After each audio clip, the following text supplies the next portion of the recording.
Hello and welcome, gamers and geeks, to another D&D session. I'm Anthony, I'm the DM. I run games of Dungeons and Dragons on the Games and Geekery Discord server. This one right here. And today, we're playing Ocean Odyssey. We're on episode number 66. There we go. Let's make sure that this is on the right screen. There we go. Alright, and ignore my job application there. And, yeah. So, would you guys please introduce yourselves? Can I go first? Yeah, go for it. Yeah.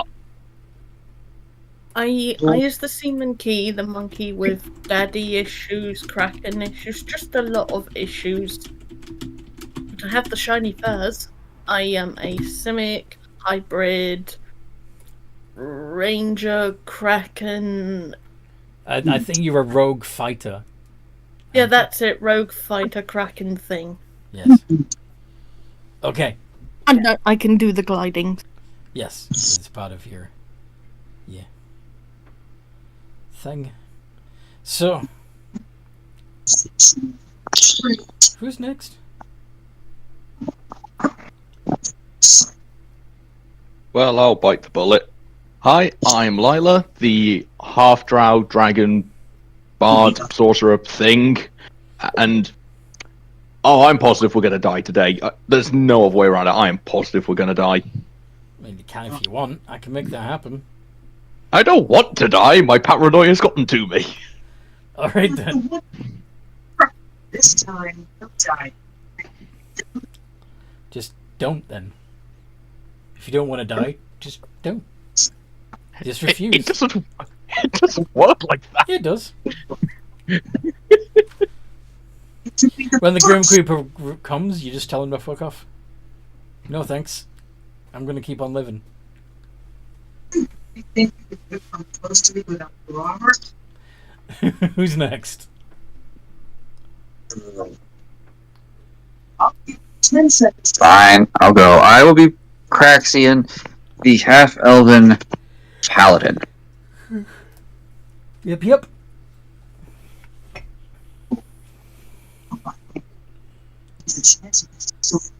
And I believe that just leaves Kitty.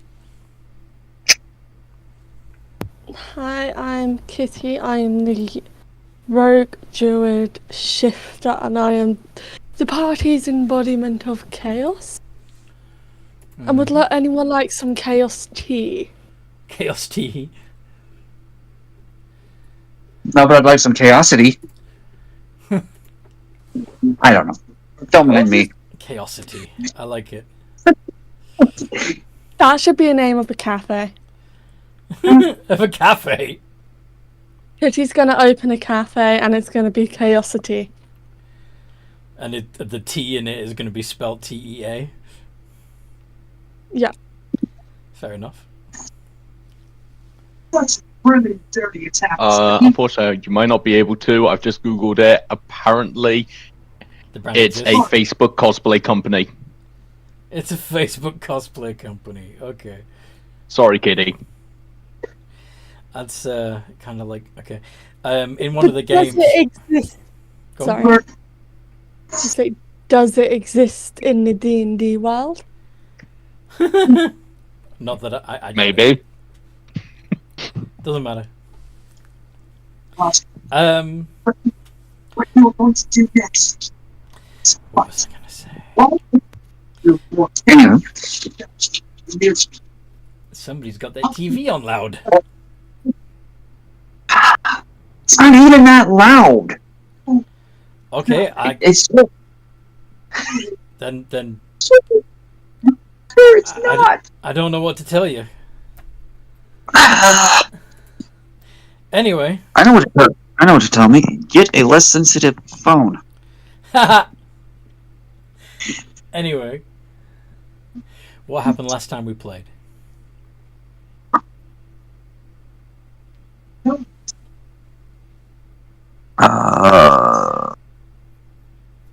We were sailing. Mm-hmm.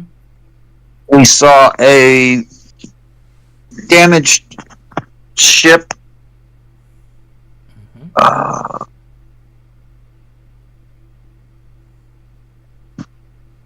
Okay. Whoa. Hello. Hear me? Yes. Yeah. You saw a damaged Okay. ship. We decided to go investigate said damaged ship. Uh-huh. And it was a ghost ship, Mm-hmm. literally. Literally a spooky ship. Um, Full of spooky we shit. we we got into a fight, captain and the crew, and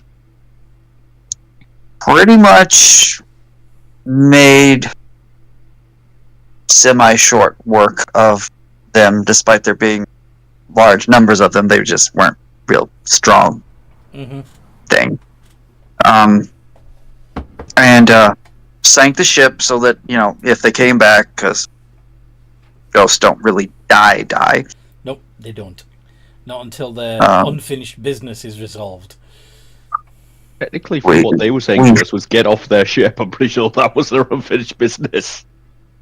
We sank the ship so that it would be harder to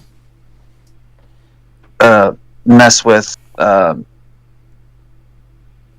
again, so that there would be less chance of anybody else running into it. And when we continued on. I used my 2 5th level spell slots to learn more about our surroundings in a 3-mile radius. Learning about plant life, the terrain, powerful elementals, extraplanar influences, things like that. Mm-hmm. And we found, I discovered a couple of powerful elementals and what may very well be a gate or a portal or thinning of the plane connecting to the elemental plane of water at the peak of an underwater mountain. Mm-hmm. And in the meantime, Forces was talking to his dad about becoming the greatest sailor ever. Mm-hmm. And his dad said, well, give me a minute, or give me some time, and whatever. And then he came back to him and said, a guy. I found a guy you can talk to, and they're in this direction. Mm-hmm. Lo and behold, it was in the direction of the elementals and the thing. Yep, same direction. So, extrapolating the data, what do you think at least one of these elementals might be? I have no idea, actually. Anyone else want to make an insight check? Ooh, are they water elementals? Well, yeah, no shit. What manner of water elemental? The wet kind. Make an insight check from the. What's a Mahuji? I can't remember what they're called, but the Jin version. The married, yes. Yeah. The wish-granting kind. Yes, the wish-granting kind. That's right. So. Because wishes are easy to obtain and so not impossible to muck up. Well, it's the best way of quickly gaining a lot of power, right? Nothing. Yes, but what do you have to give up to get that power? Any control over how you get the power. And what exact form that power takes. But yeah, oh, dear God. Anyway, so you long rested. made sure that you're all ready for the adventure. Is there anything in particular you would do at the during or at the end of your long rest?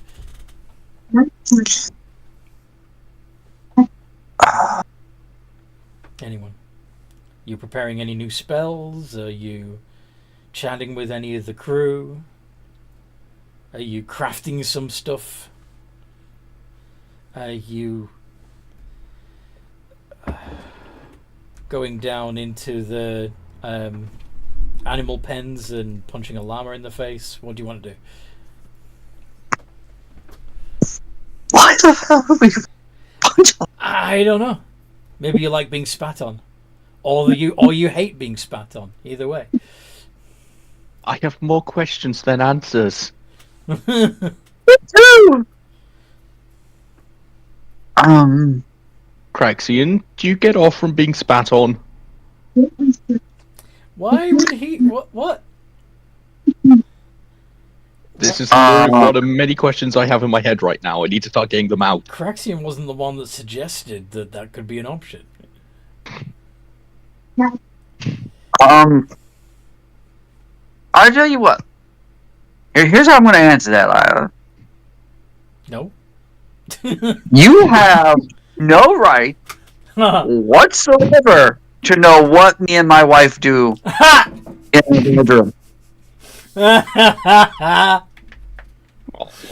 Nice.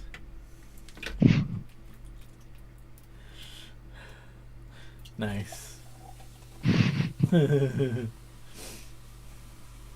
So that's a yes. Anyway. Well, I didn't want to say it out loud, but... I'm joking. Anyway. What's she doing? He is looking over the side of the ship. Why are you looking over the side of the ship? What are you looking for? Because he knows there's elementals in the water and they battled sharks earlier, so who knows what could be coming out the water. Also, he's a sea monkey. He likes the water. Fair.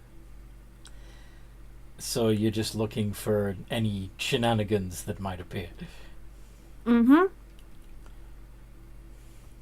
Let the seaman key look in the sea. Craxian, after getting, After getting, what? going to look to the sky. He's gonna look to the sky. Okay. Which guy? This guy? Sky. This guy. No, the. I know. Sky. I know.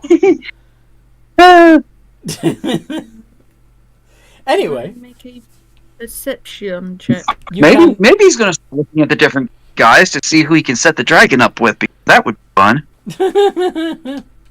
I'm matchmaker. Well, I am wanting lunch, so that might be useful.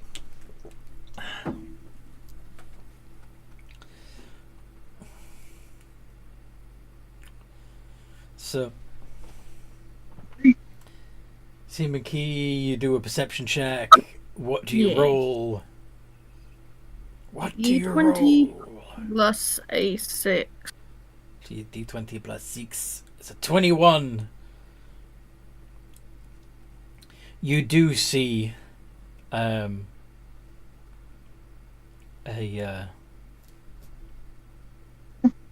school of medium-sized swimming creatures circling the ship. They don't look like sharks. And if they are sharks, they're too small to be sharks that you would be concerned with. But there's a lot of them.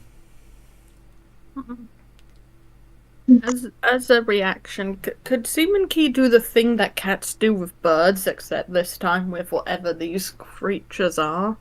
With the... Instead of going... Oh, yeah. Where they mimic the bird noises, You he's do- just making... Are you doing the noises. clicky noises? Yeah. All right. Yeah.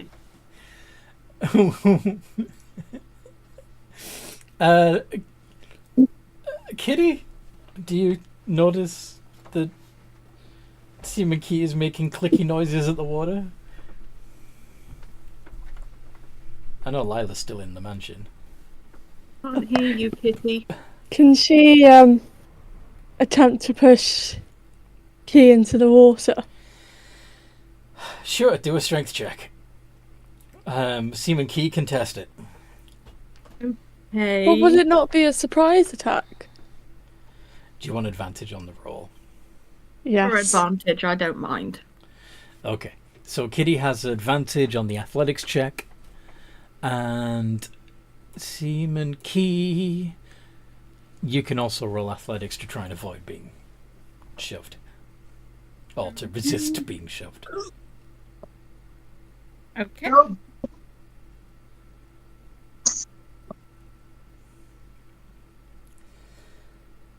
Okay. Kitty does the shove, but Seaman Key hangs on very, very effectively. That's a 19 versus a 27. Good try. Can I turn to look at Kitty and just go, hiss? Sure. Kitty will hiss right back. Except more feline-like. Are you going to say anything to each other, or are you just going to hiss? I'm just gonna monkey hiss while she kitty hisses. Alright.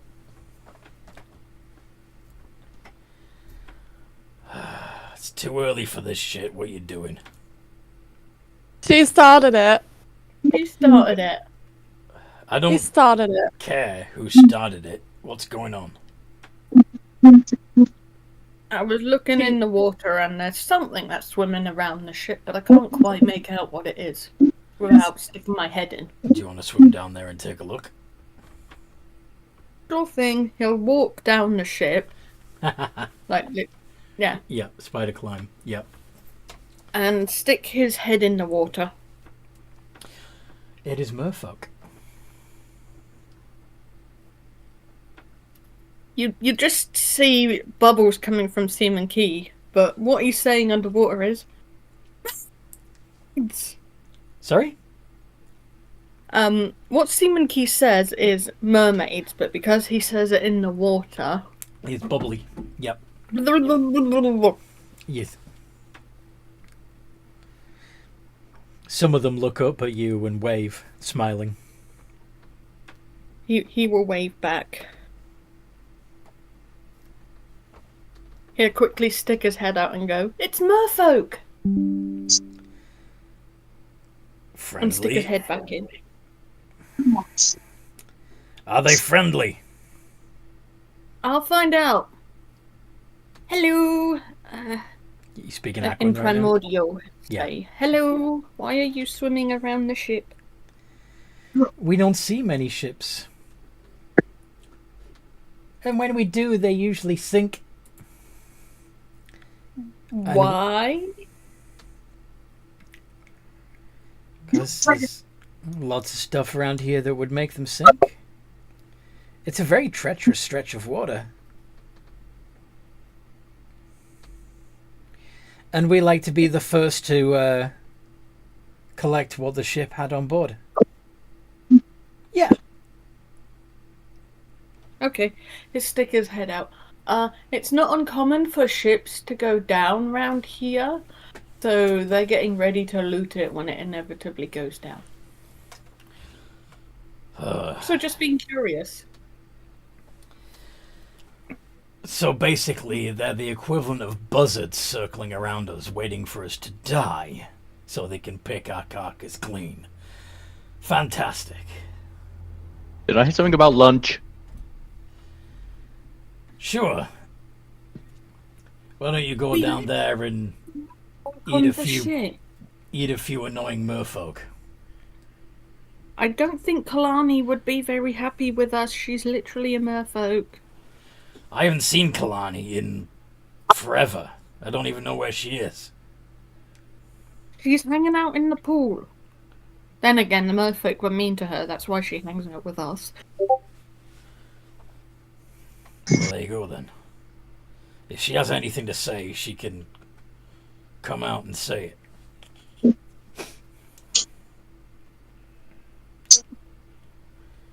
I'm less worried about the merfolk and more worried about what might bother us. Whatever else is down there that they're waiting for. Mm-hmm. Yeah. Why don't we just go get their attention then? We'll go Ask for it, them. Oh, I'm sorry, I don't speak fish. but you I can can swim. translate. Yes, swim and speak fish are two different things.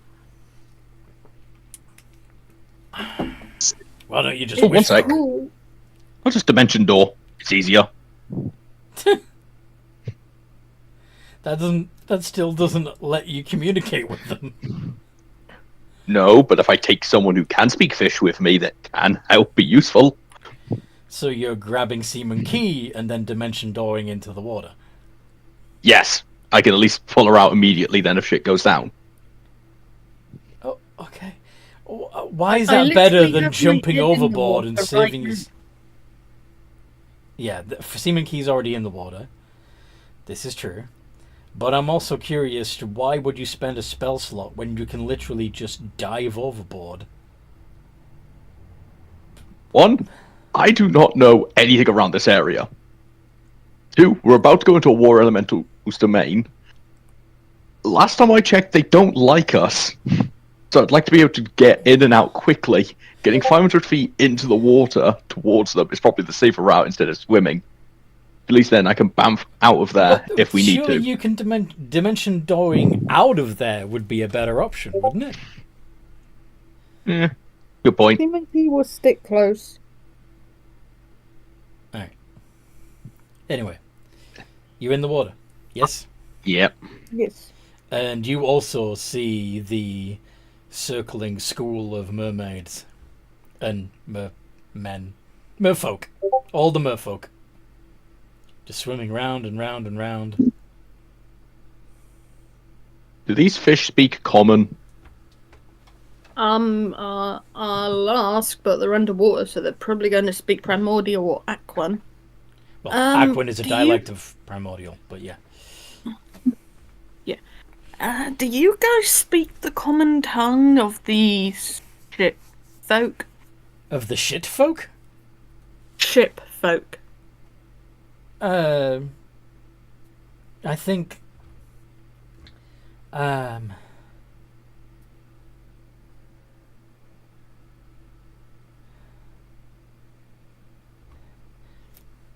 think some of us do.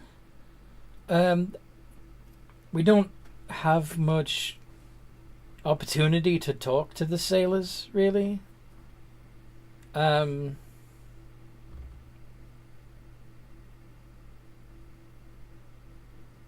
basically, no. Okay, I'll have to Wait. act as translator. Hold on.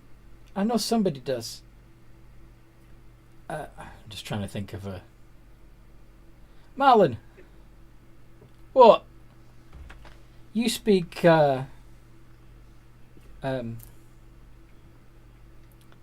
you speak the sailor's tongue, yes? Yeah. In common, in a strangely accented common.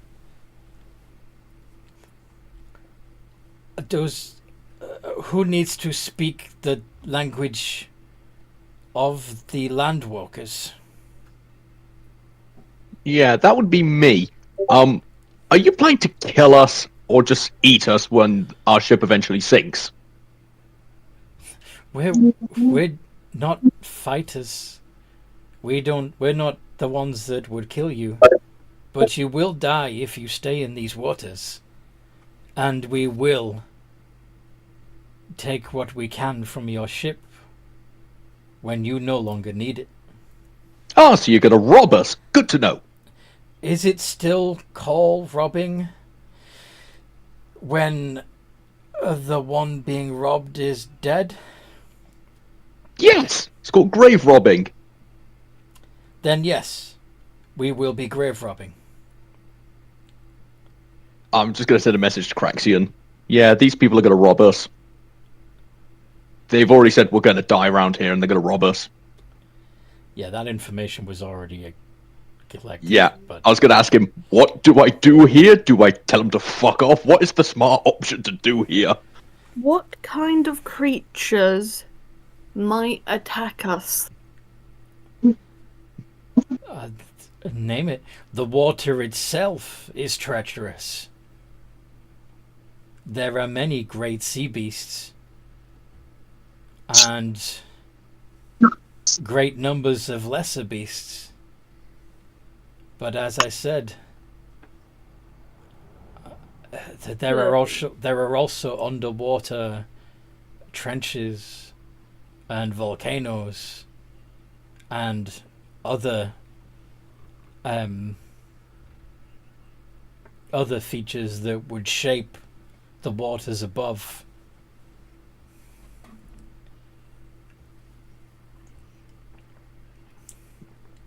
So everything from natural disasters to leviathans, maybe some sperm whales, rather moody kraken, megalodon. So our arch enemies right now are fish. And the water itself, yes. And the hidden underwater terrain, yes. Actually, Which isn't so those hidden. are mammals, and krakens are crustaceans. They're not fish. They're technically cephalopods. Yeah, cephalopods. So again, we're being threatened by fish. You appear to be able to swim, so can all your crew swim and breathe the waters? Yeah, I'm just taking my dragon form, I'm a happy exception. Well, at least you may survive. Others on your Death ship... threats. Sorry? Good to know. I'm sorry, was that a death threat towards us saying I'm allowed to survive, they're not? No. We do not wish to threaten your life. We are merely opportunists.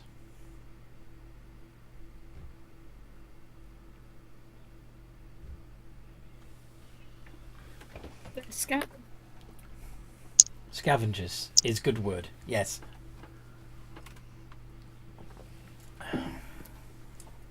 Ironically, that's something cephalopods do occasionally. Yeah.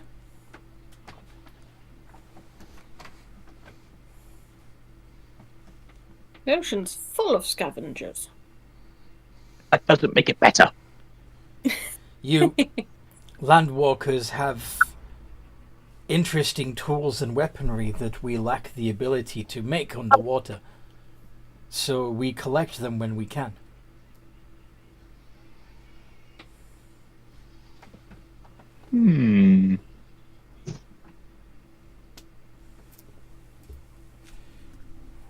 I have an idea. What is your idea? How would you like a safe refuge where you don't have to fight to the death? But you will owe me favors. You are under the impression that we fight to the death. No, as in general as in to survive. You've already said you can't fight. Not individually, but as a entire school, we are formidable. You're fish. It's not uncommon for any creature, sentient or not, that lives in the ocean to form some kind of school. It's almost a requirement in the ocean. You know much about the ocean. I I'm see. Krakenkin. Krakenkin. Mm-hmm. Not full grown. Okay. Are any of your kin close by? Demon Key sniff the air or water and see if he could smell another kraken. Sure.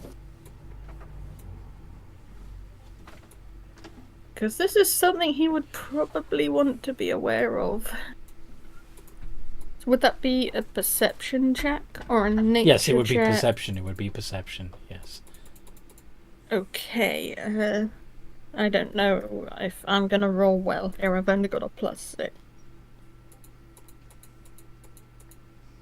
21. 21. Okay. You don't smell the presence of any. You don't taste the in the water the presence of any other kraken. Smell any, thank God. Where do you hail from then, Krakenkin? I was born in the material plane. Are there some kraken which are not?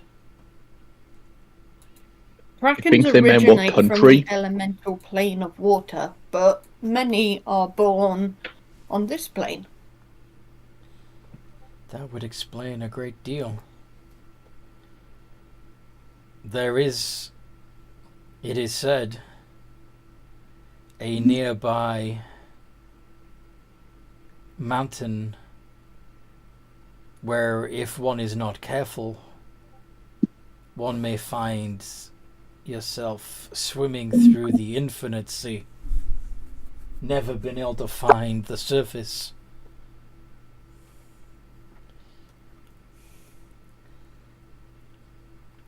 I think that is what you were referring to when you say the plane of water. Folks that speak the common tongue tend to call it the plane of water. I guess under here it would be known as the infinite sea. It is not a good place for those that would occasionally need to breathe air. My Like love, do you require air to breathe? Not always. We can I'm grow a long asking why. time without having to. But not forever.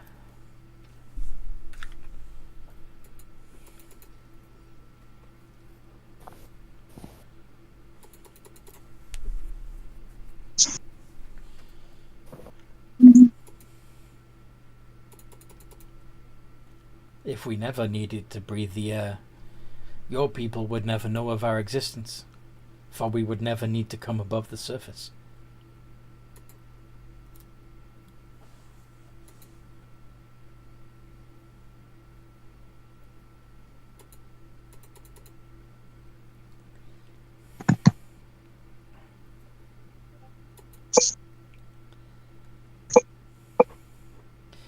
But every so often a new kraken emerges. Perhaps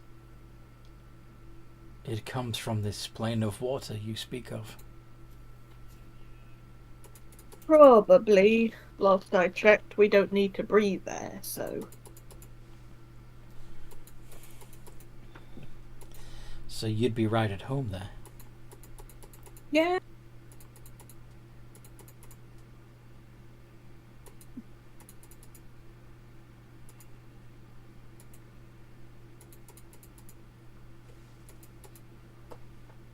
Wait, what happens to the krakens that swim here? Do they end up being someone else's food? They usually swim out to deep water until they grow to maturity, learning their mastery over the deep.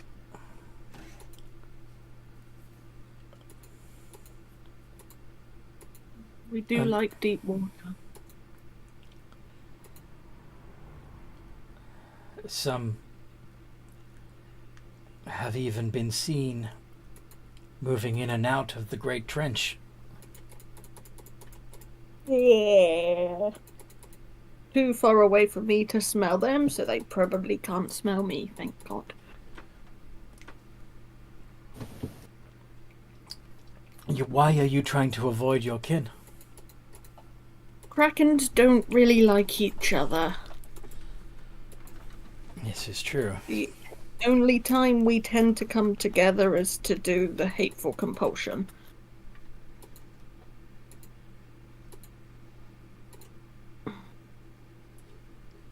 But as I'm not at that age yet, if I see another Kraken, I'll either be swimming away or beating the hell out of it. Things are a little, as you say, in the Grey Trench. The Krakens that live there keep their distance from one another, but know where the others are if they should need them.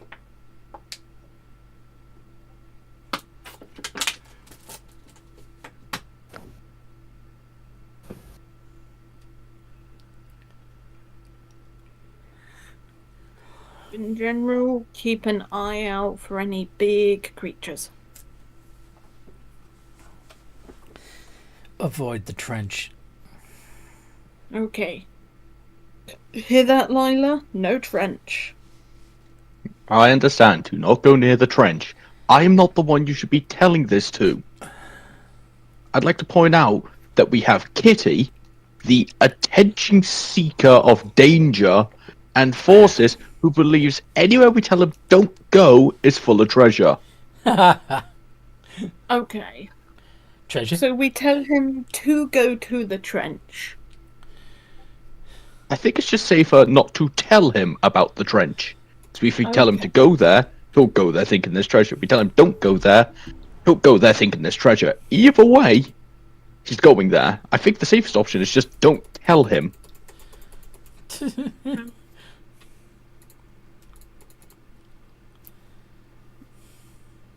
We could Should tell we go back Craxian, up?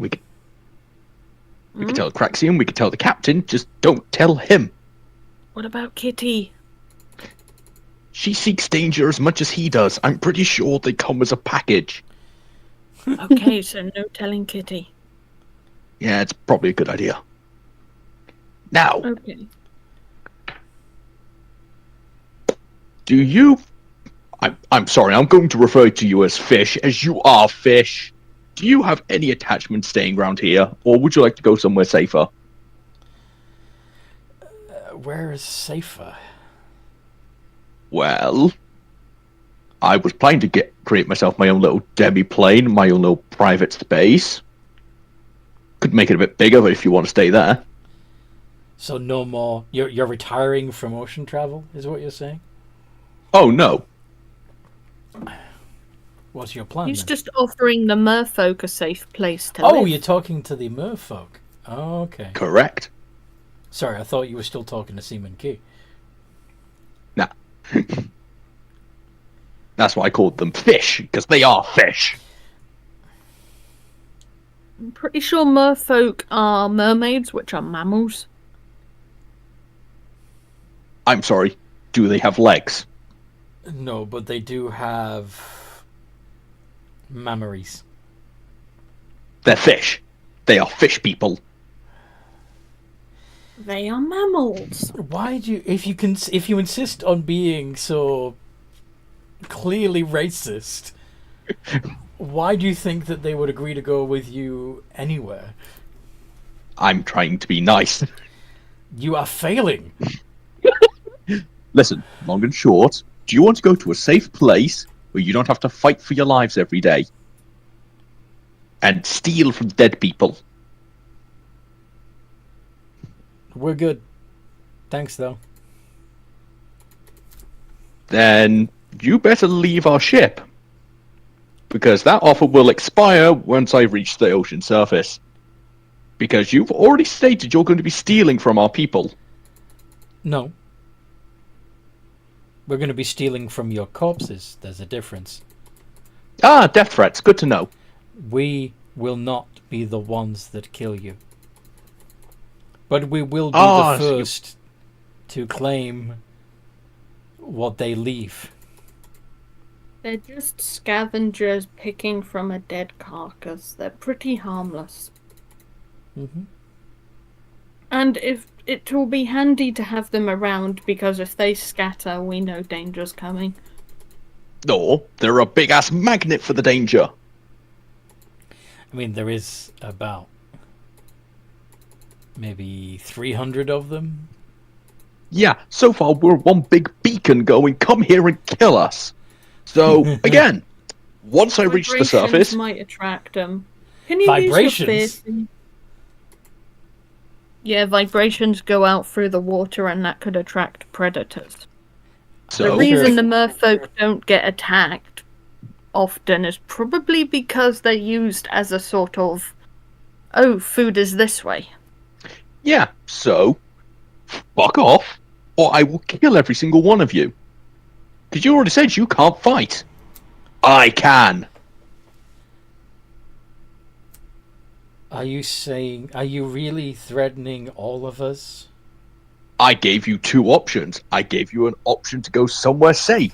I offered you part of my demi-plane for you to live in safety. Okay, Or out of character. leave us alone. Do you really want to fight 300 merfolk? Oh god, no.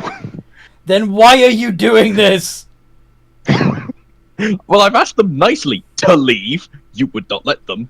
I've gone, oh, I can send you somewhere safe. They do not want to. Yeah, they're good. They've got everything figured out. They're quite happy. Let's see. What's the funnest way to kill every one of them?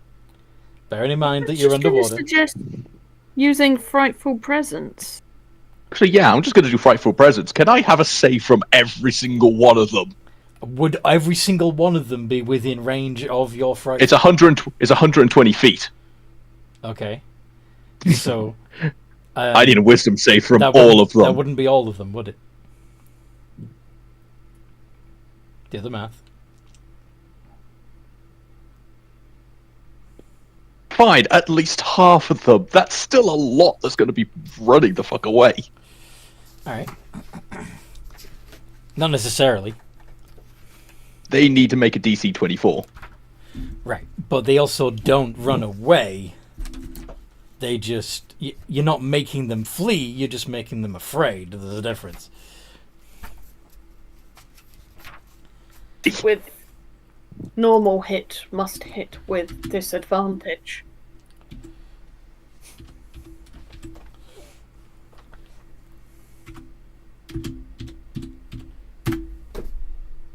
Yeah, it's not going to let me do 150 iterations of D20.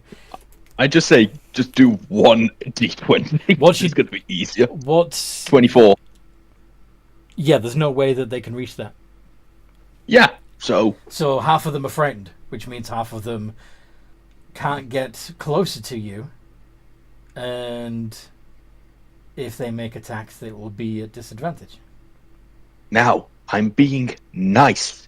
This is very difficult Now, was for that me. part of your multi-attack? No, that's just a free action because we're not in combat yet. Okay. Now I'm being nice. You've also You threatened. have. I know. That's not why I'm going to be using persuasion now. I'm giving you two options. You either leave because you're going to attract something bigger, which I'm going to make sure none of you can leave when it comes to kill us because you're going to be leaving with us. Or B, you can go into this demi-plane and be nice and safe for the end of time. Choose one, forget the other.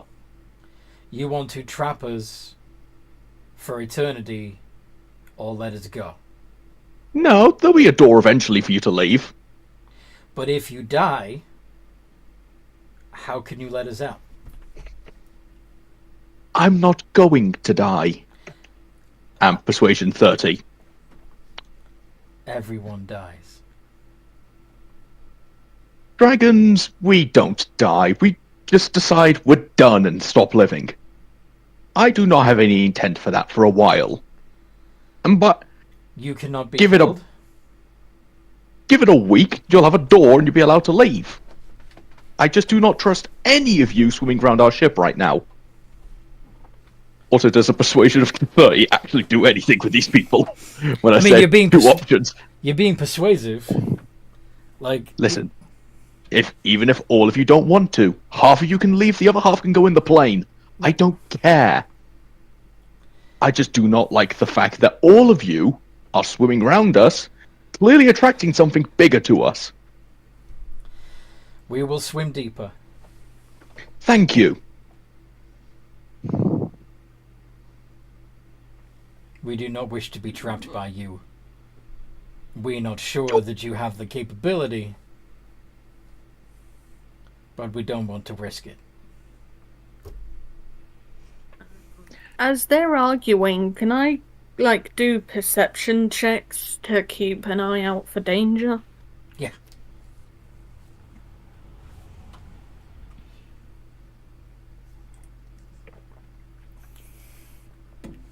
Did I do a few? Do one first, because you might Oh. get enough with... No, one doesn't do it. 8. Okay. No, I was going to say, can I use lucky to help her? Me. I was going to say, can I use lucky to help her, but I don't think I can. No, you can only use lucky on yourself. Damn Or two, yeah. Or you can use it to nerf an enemy. But 21 on the second one. there we go. Okay. So, deep in the murky waters below, you see a huge, and I mean huge, eye just blink. Like a squid-like eye or an elemental's eye. It's, you know how difficult it is to see in water, right? Yeah. Yeah. You don't know what it is. The only thing you can see is this mahusive eye. Just go blink. I get the impression it's listening in on our conversation. Well, it's certainly reacting to the merfolk school as a, as collectively swim down towards it. What did I tell you? They've attracted something that's going to kill us. Hold on, you haven't seen it yet. But Simon Key is about to whisper it to you without trying to get the merfolk to hear. 1 sec. What languages do you speak? We speak Draconic, remember? Yeah, and the merfolk I'm pretty don't. sure. Simon Key does not speak Draconic, but we can speak Yes, Chipanese, you do. You were can't given we? the potion by the hags. Chipanese. Like Japanese, yes, which is not the same as Draconic. Damn. In It's Chipanese, a dialect of Simon- Common. Okay. In Chipanese, Seaman Key will say, "There is a big eye down there, and it's got its eye on the merfolk. I think it might try and snatch some of them. We should You're- alert the party to a potential danger." Oh, there's no potential about this danger. They've attracted something that's going to kill us. I will kill those fucking fish if it's the end of me. And I'm going Okay. to message Craxian. Hey, good news! The fish people have brought something to kill us. I suggest you warn the captain and be ready to fight. Craxian, what do you do?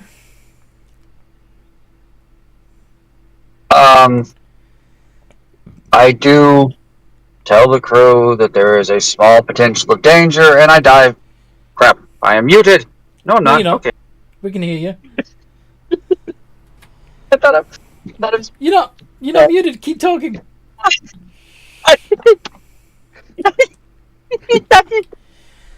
And Jeff goes insane.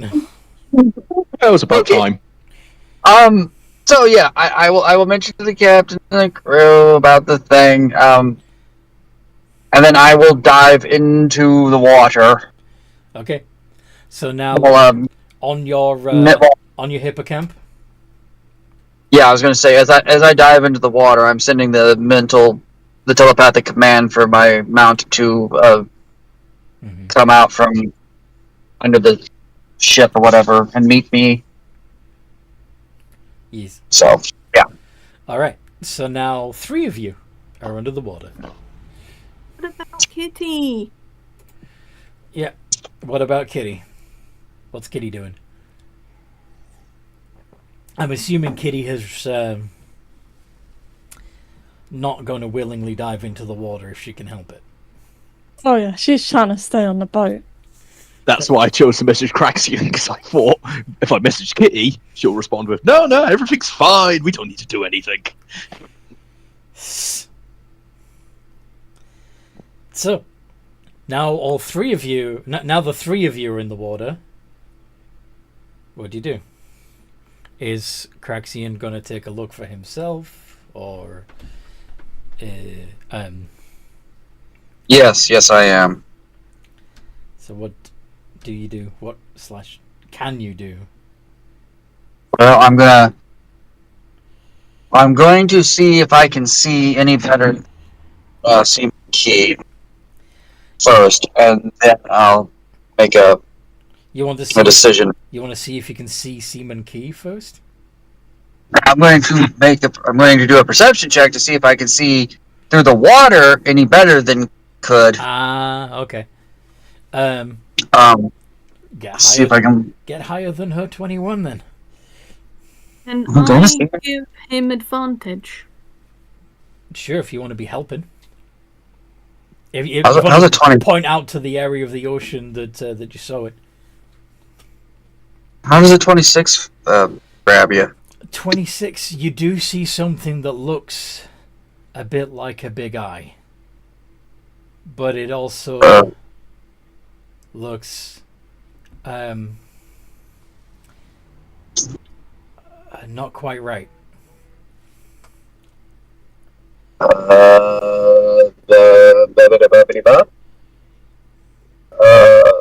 Not quite right in what way? Well, the lids of the eye look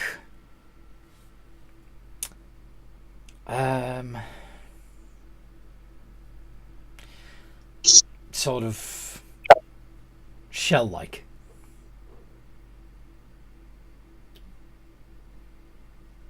Yeah, I'm confused. Almost as if you're looking down on a giant freaking oyster. And what you're actually seeing is not an eye, but the thing opening and closing. It's not an eye, I don't think.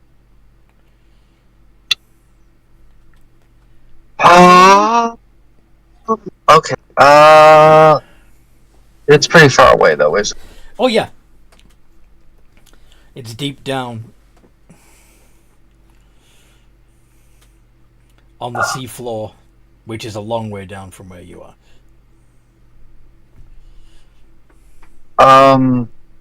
Miles down or just Miles down.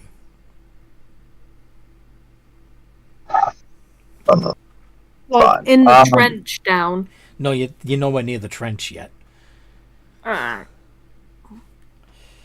You're also nowhere near the mountain yet.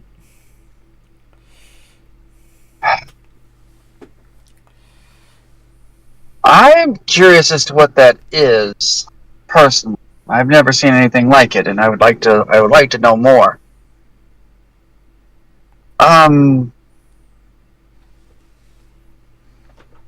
So you're gonna swim down there?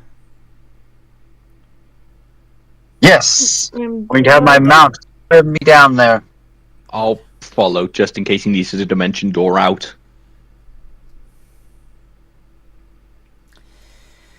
As you swim down, the merfolk see that you're chasing them and dart away, swimming faster.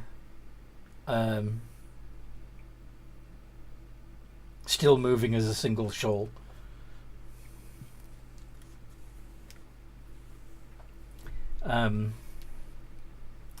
But yeah, as you get further down, do you all want to do a perception check to see if you can make out what's at the bottom of the ocean a bit clearer now that you're further down? Yeah, I'm staying like 50 feet away from Lila though, because if she needs to get cracks out of there, then I don't I- want to be too close and be in danger. I actually recommend you getting closer, because if I go out, I'm grabbing whoever I can and dimension drawing the full 500 feet away.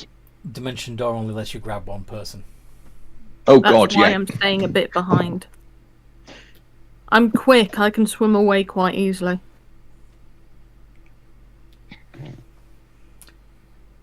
Okay. I got a 14. Yep.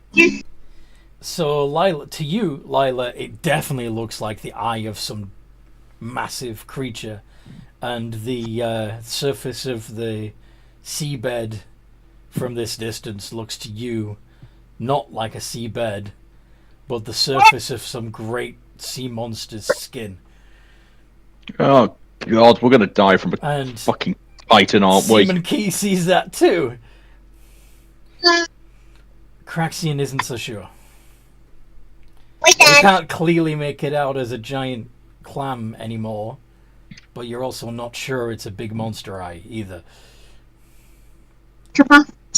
Told you, Keith. They'll bring people to kill us. They bought a titan. They're gonna kill us with a fucking titan. Okay, I'm gonna cast a spell. What spell? But at this point, because I'm not sure what it is, I'm gonna check for. I'm gonna cast Detect Evil and Good. For aberrations? Yeah. You do not detect any nearby aberrations. Or elementals. They know I'm not gonna find, say, fiends, undead, or celestials down here. Okay. It is Okay. miles down. I don't want to go down too deep and leave the ship unprotected. There's plenty of people on the ship that can protect it. Yeah, but Plus, if Kitty's it's a also up there. Kitty Don't can wanna it's a protect water- it. having any fights. Kitty can protect it. It's a waterborne threat. Forces can just take the ship into the air. Mm-hmm. The ship is going to be fine. I think. Okay.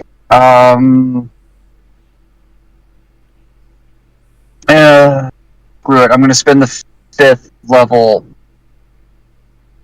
I'm going to spend a fifth level spell slot and I'm going to cast Commune with Nature for wildlife. What does that do? Oh, commune with nature. Okay.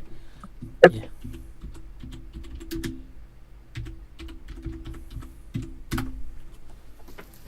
Oh, not forgot there's also a spell called commune.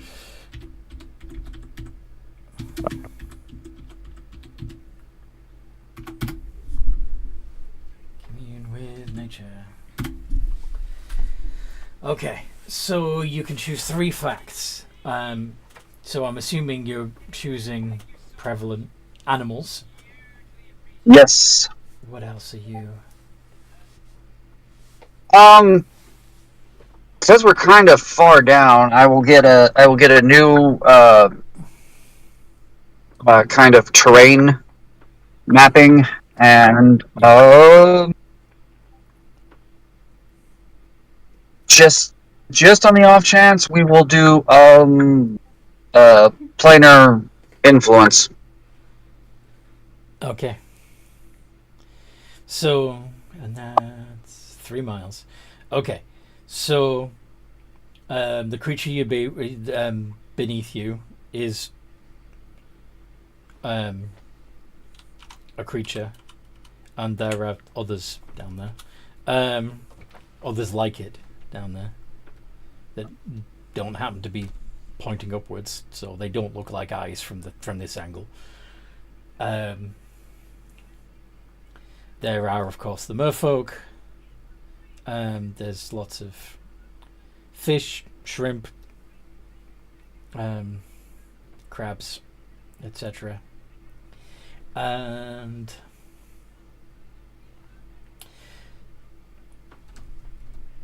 you do terrain, So,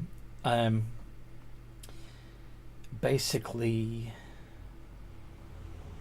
the mountain, as you already knew, is a little north from here, and you do detect the elementals there still. And slightly southwest, or rather, right, west, but slightly to the south of due west, you can, just to the edge of your commune with nature perception, sense the start, or at least a part of the great trench they were talking about. You're aware of a big freaking drop off. Okay. That is the direction to that. Alright, so that is a large creature of some sort. I'm not sure if it's and there's several more. Yeah, you know that they are basically giant, like gigantic oysters. They're giant oysters. They're not going to be able to get to the ship very easily, I don't believe. Kind of. Oysters can move, but they're not exactly the quickest creatures in the world. No. They move around the ocean. They move around the ocean like living castanets. Have there ever been any this big before? Do you know, or are these from the plane of water that's just snuck their way in? Can you tell? I don't sense. They don't feel elemental, and I don't feel that they're strongly influenced by the plane of water. Well, I mean, there's an influence from the, but yeah, it's not. You didn't look specifically for elementals within 3 miles, did you? Oh, good point. However, if you're a ocean creature and you live close enough to something that is being strongly influenced by the elemental plane of water, that you could grow to abnormally large size, I believe, would be increased. That makes sense. I mean, it could be down just to the sheer expanse of water in this area as well. Yeah. There's not a lot of nearby land that would disturb them. The wide openness of this ocean and the suffusing of extra magical energies from the plane of water might have combined to make some sea life here grow to normally large size. Hence the megalodons that you already met. Unless the merfolk swim into their shells, I don't think they're in danger. I highly suggest we just kind of leave them all alone. We also don't tell Forces and Kitty about that, because they'll come down here and actually try to get into them for what I'm going to guess at this point is giant pearls. Yeah, we actually have information we need to share with you as well. We were told to avoid the trench at all costs. The giant drop-off just at the edge of my knowledge of terrain. Correct. We were told by the fish people to avoid it at all costs. I know if we tell Forces, he will want to go there under the belief it's full of gold, and Kitty is the ambassador of chaos. Why would he think it's full of gold? Where if we tell Forces, anytime we tell him not to go somewhere, he somehow believes there's gold there. Okay. Alright. We'll just tell them we chased off a big fish.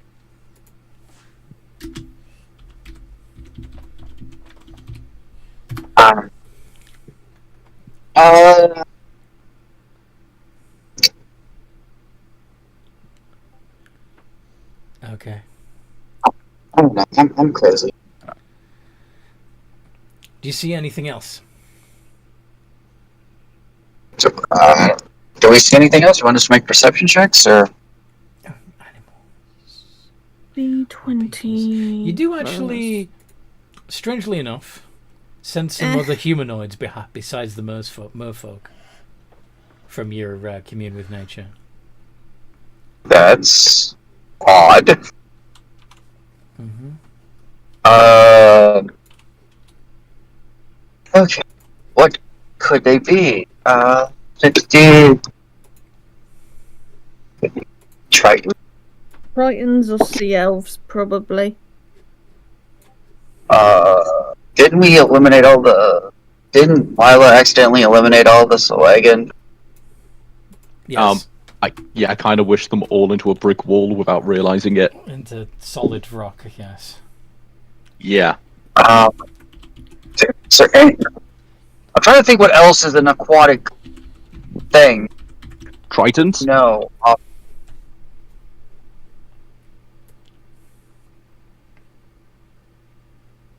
Okay, well, I kind of want to go investigate what the hell other Well, by all means, humanoid creatures.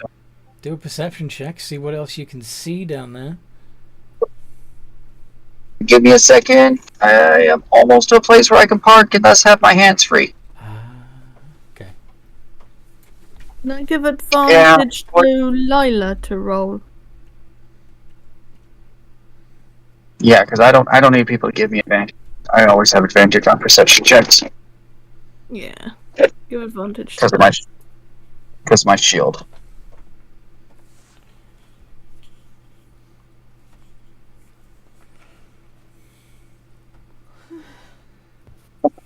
Okay. 23. Cracks. It's at that point that you realise that deep down, about halfway between where you are and where the giant oyster clam things are, is what looks like a large metal keg propelling itself through the water. I've seen that before. Yeah. Somebody actually bought that thing? Or something similar? Guess it works. Okay. I don't know. Part of me wants to, like, get my mount to swim towards it, because I know it has to have, like, some sort of viewy thing. I just want to, like, tap on it, wave, and swim away. But I'm not that crazy. Yeah. Are you gonna let the others know? There's a machine with people, well, humanoid creatures in it, about kind of halfway-ish between us and the giant You can point. oyster clan. There. Just sort of tooling around. An underwater aquatic vehicle? Yeah, I was actually offered to buy something similar to it when we were on the pirate island, but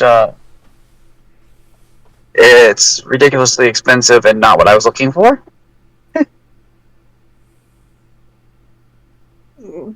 Well, probably just some very curious and slightly mad scientists wanting to investigate the area.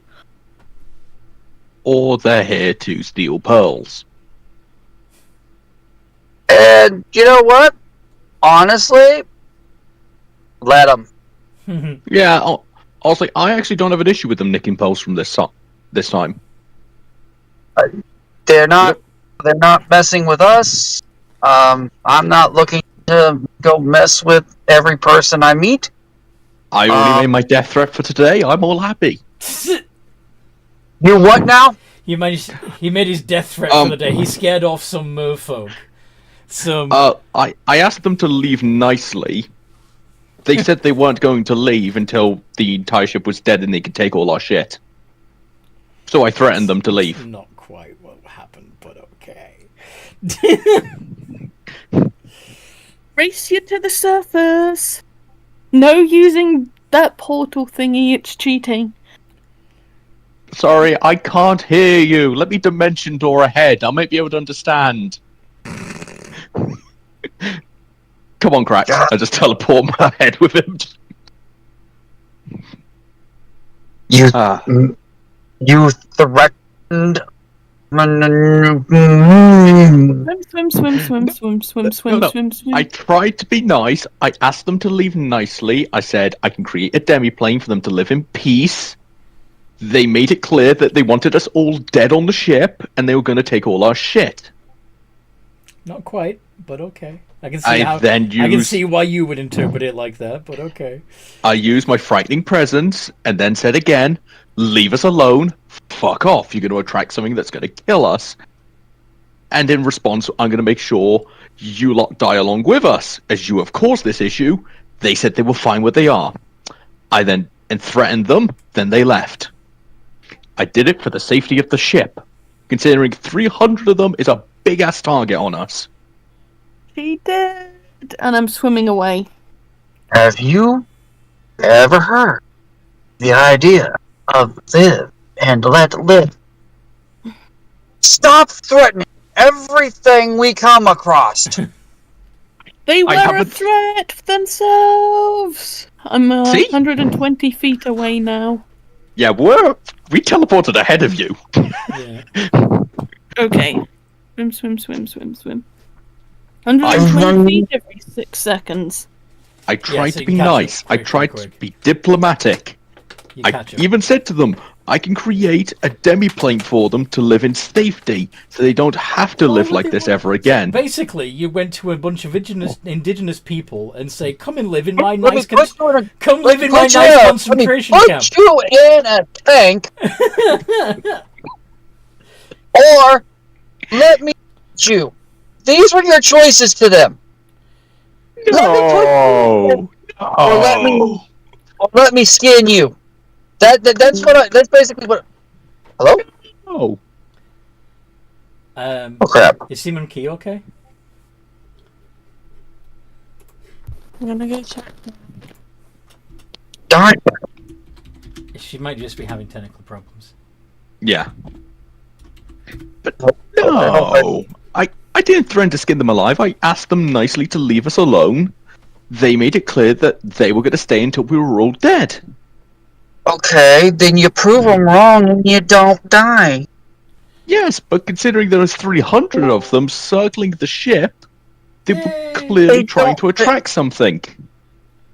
Okay, So loud, you hurt my ear. Oh, okay. Are you doing all right? Grit. I'm fine. It's just really loud. You hurt my ear. So many people talking at once, and then one of them just got really loud. How? Anyway, I just had to jump out the call for a second there. okay. I don't think Jeff is going to do the screamy thing again, are you? Crags, I was actually being a good person. I gave them options for go to a safe place, and I can release them somewhere safer down the line. I asked them politely to leave. They wouldn't listen. They wanted us all dead. I tried following your example. Lila honestly believes they're being a good person here.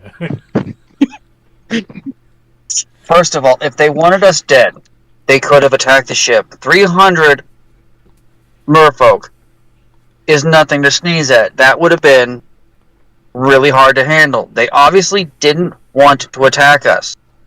Mhm.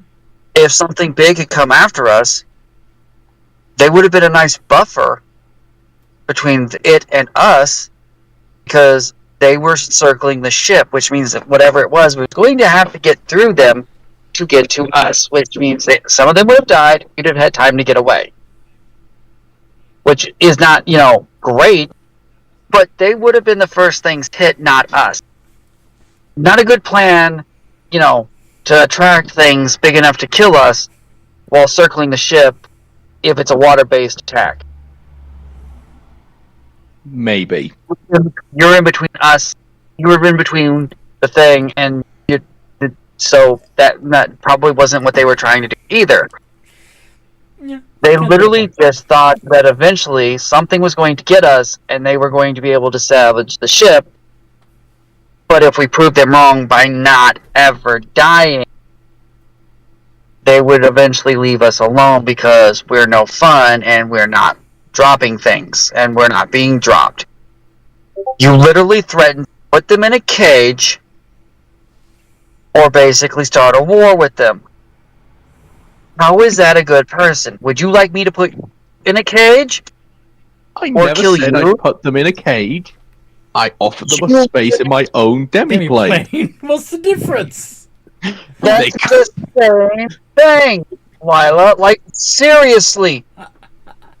To be fair, from our perspective, both the boat's vibrations and their vibrations could have attracted a very big and very dangerous creature. Mm-hmm. One of the And I reasons the merfolk probably don't get attacked is because they tend to attract big creatures, and if those big creatures are smart enough, they're not going to eat the things that attracts them to food. Exactly. The thing is that if they're encircling the thing, if for whatever reason they don't notice it fast enough, you're encircling the target, Mm-hmm. some of you are going to get eaten when the large mouth of the creature opens up to attack, because you're there. I can see both sides of this argument. You both. All I asked them Right. to do was leave us alone. That's all I asked them to do.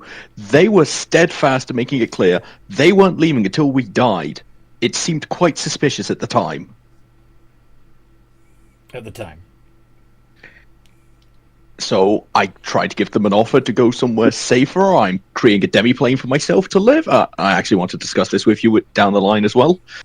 And I said I can create somewhere for them to live there. They can become residents then. I can go as they please. They took offense to that I actually gave them somewhere to live. And they could come and go as they pleased. No, you gave them a reservation.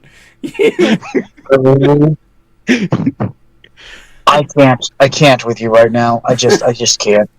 I can't. Oh my god. No. If we continue this conversation, I wind up doing something I will regret later.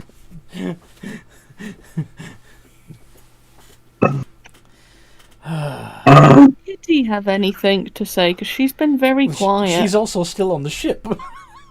She didn't want to come into the ocean. So I assume we're on the ship now. Well, yeah, you eventually, yeah. So how about at this point you're beginning to climb or fly back onto the ship, and you're still arguing, I'm assuming. I said, please leave us alone, and they complained. Is the problem taken care of? The mermaids are Of the merfolk, there is a big creature down there, but as long as we don't get close to it, we'll be good. What type of big creature? Prestige. the big kind. Sorry? Craxian would know what the fuck they are. Jeff is blanking on the actual classification of the creature. Yeah, when Bivalve. they say it. A very, It's a very- very yeah. big crab. it's not a crab, it's an oyster, but okay. Seaman Key is not saying oyster because we have a treasure hunting duo on board. Okay, so you claim it to be a very big crab. Very big. So as not to pique the interest of Falsus and Kitty. Alright. Yeah. Also, there appears Like at least the size of a whale. there appears to be a ocean exploring vessel full of people, possibly making notes on the creature. Oh boy. That giant crab's gonna open them like a tin can, isn't it? Suppose we better rescue them. Well, they might have a plan. I'm pretty sure they wouldn't go towards this thing if they didn't have one. You're suggesting we just leave them to it? I mean, it's crab. It's almost crab-like in appearance. It might be fine. The ship is. Oh. As far as we know, they could have their own magical mansion inside that thing ready to go in case of an emergency. And they may find their own way out.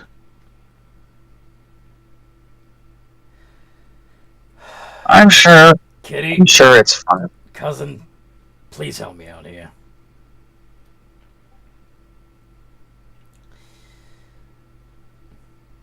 Kitty, we can't hear you. Kitty, where are you? I'm here, cuz. What do you need? Alright, so they went down. They chased off the merfolk and found a giant crab, as well as a underwater vessel of some kind that was heading towards it. Do you think we should go down there and rescue the stupid idiots in their shoddy little machine before they get crushed? Or should we assume that they've planned correctly for what they were going to face and leave them to it? Well, I'd say leave them to it. I mean, they probably already got a plan, and we could be intervening and it could go tits up. So I vote we just leave them to it. We stay on the ship and we don't need to go in the water. You're still feeling hydrophobic again, aren't you? Alright. So, but that's two of you for leave them alone. Forces. Oh, yeah, you're busy. Craxian, you're normally the kind of... You're a paladin, right? You know what the right thing to do would be. What should we do? Well, seeing as that I have seen the vessel they're on kind of up close and personal, as I was offered by one, I'm pretty sure it's going to be capable of handling what they're doing. All right, good enough for me. You win, Lila. I won something? All right. Now, I believe we've got some underwater mountain to find, right? Oh, yeah. The fish people said avoid everywhere that way if we want to live. So it's just we turn around and just head back the other direction. But I thought the mountain was north, and you just pointed east. The mountain is north, and the area we are to avoid is to the west. It will be fine if we keep saying. Well, I say fine, but we're not risking unusually high amounts of danger by continuing to the north. All right. Just generally keep an eye out for large creatures, although our boat can fly, so that shouldn't be too much of an issue, although I think we should always have one or two people on sea watch. All right. Make it happen. The kind of creatures you get round here, whales, dragon turtles, krakens, although they usually live in the trench. They live in the trench. Well, yeah, we're definitely... Krakens love deep water. I am so sick of krakens. Thank you! Why do I feel insulted? I'm sorry. Did you want to go meet your family? No, number one, my family live all the way that way. Two, no. Yeah. Fine, you're far distant cousins.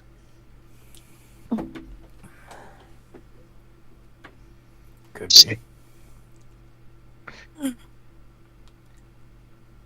Anyway. No way one of my family could have made it all the way down here.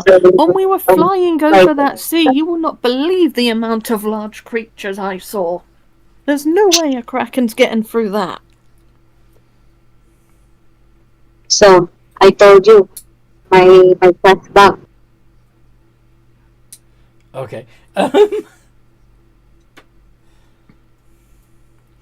So, forces, as you were, head north. Alright, Captain. Also sounds really depressed. I can't do his voice. I just assume he got told off because he had his paw in the cookie jar again. Also, Seaman Key is going to curl up on his rope pile.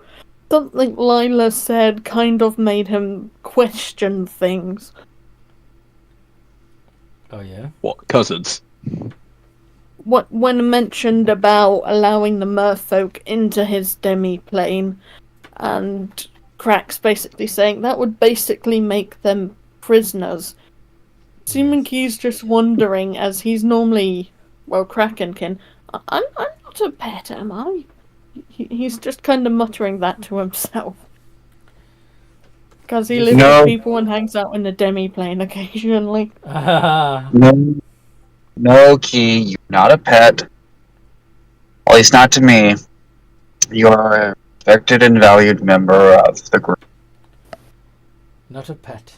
A pest, maybe, but not a pet. I didn't say either. I know, I'm teasing.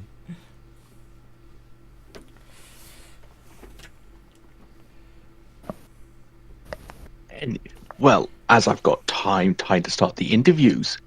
Kitty! Interviews?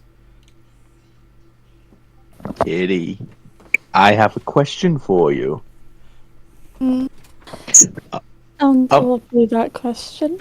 Well, I'm planning to create my own demi-plane. Somewhere that is, well, me. Is there anything you'd want up there for yourself? I'm planning to open it up to the public eventually. Ooh. Nice comfy bed, some scratching posts, some climbing frames. Ooh. You want a children's playground? No, a cat's playground. So a children's playground, got it. Imagine cat She's a trees. cat. Cat trees everywhere. Yeah. Theme park then.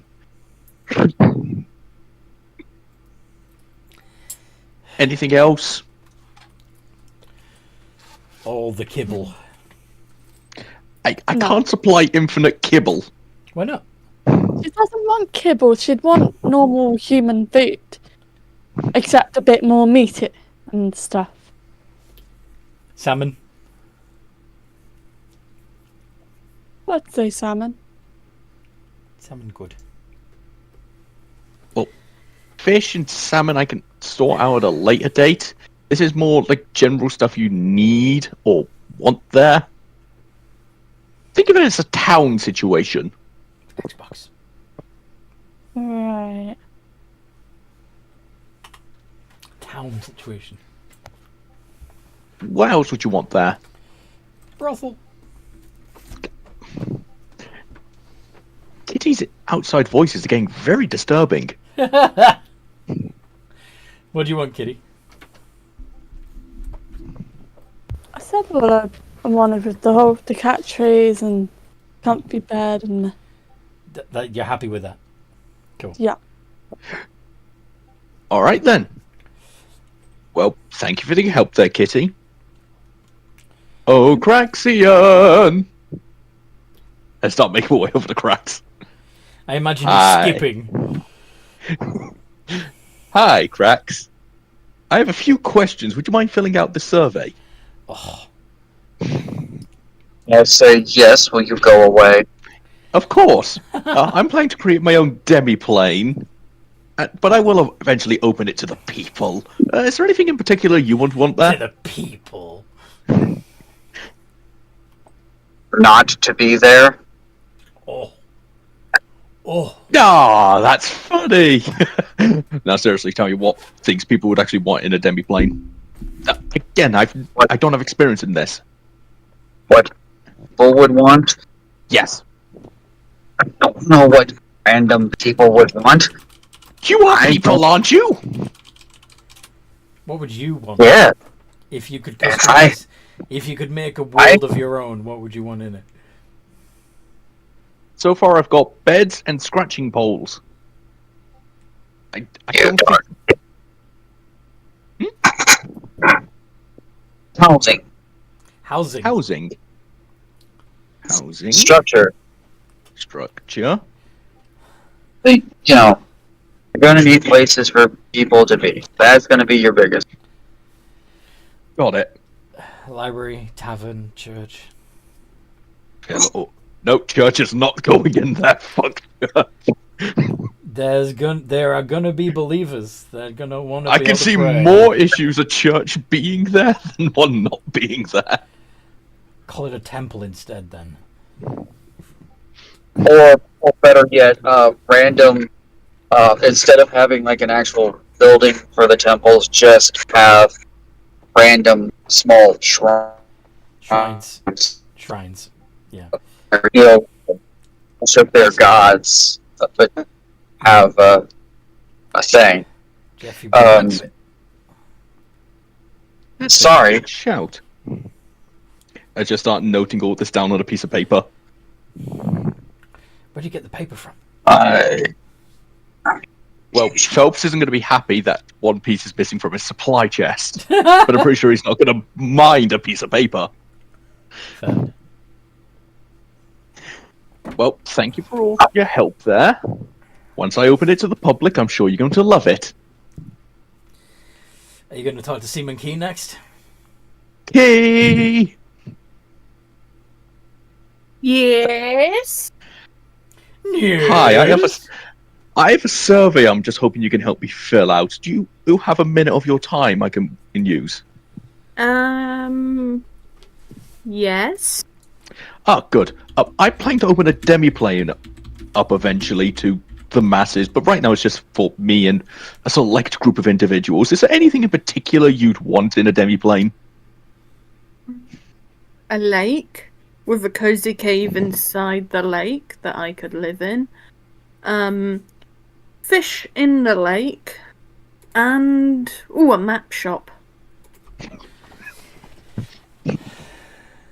A map shop. At the you are evil. Ma'am! So, you want what you currently have all around you?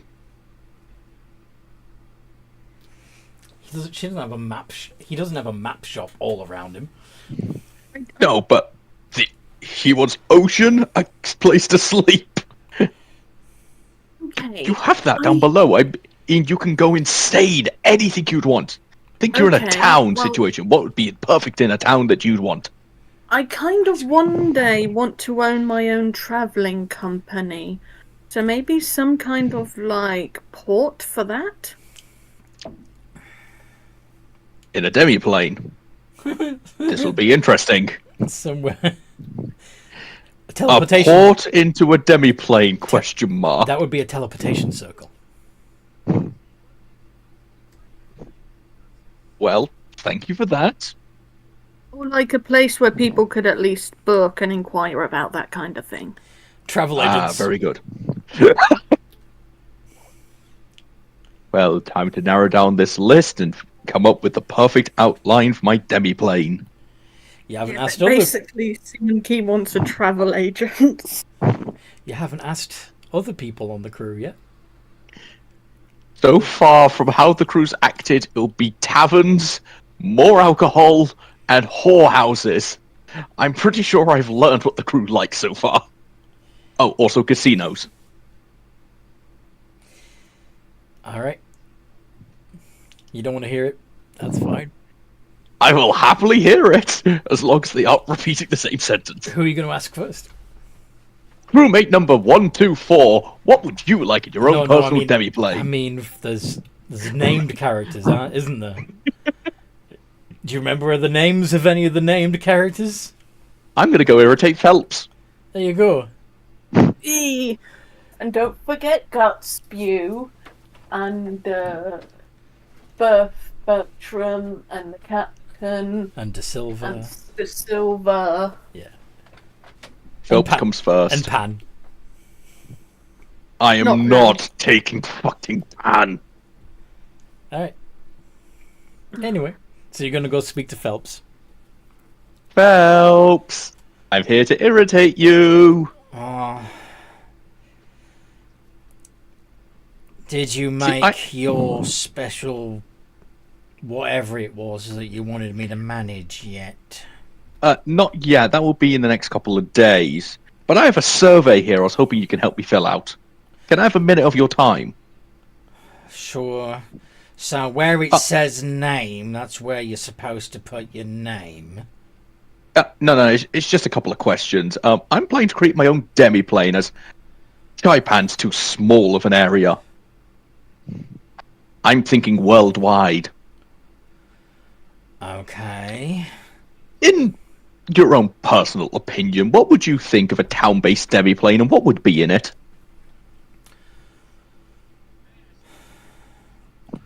Well, there'd have to be some sort of warehouse to keep all the supplies, and somebody will have to be in charge of making sure that everyone gets only what they need and nothing that they don't need that could be used for someone else. I'm just writing this down, the big bracket. Phelps must be in charge of this, full stop.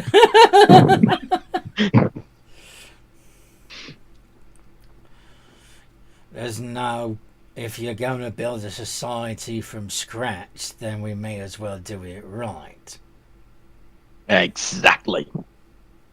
So far from asking my comrades, I've got cat scratching poles, lake with a cave in they can sleep in. In all fairness, the paladin gave me the best options. Which were...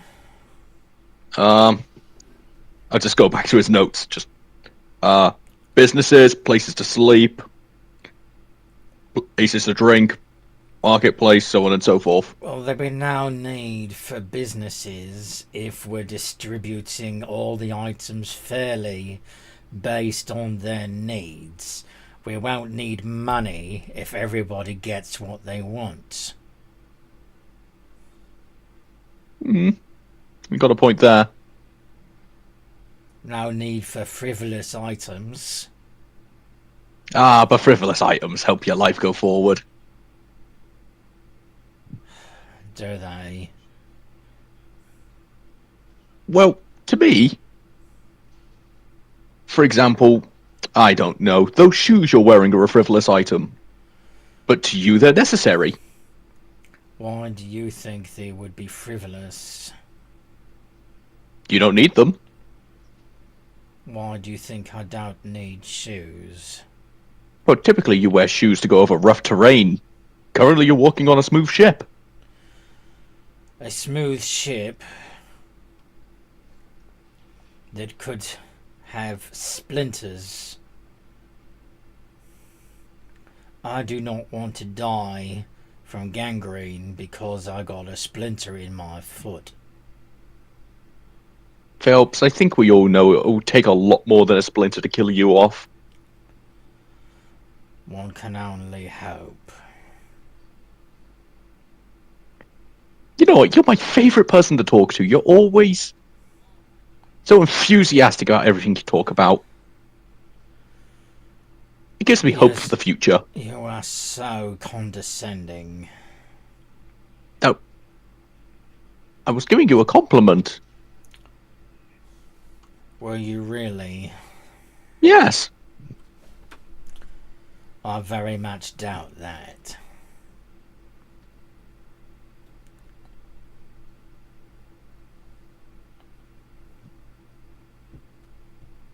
Phelps, if I wasn't serious about anything I say to you, why would I come speak to you?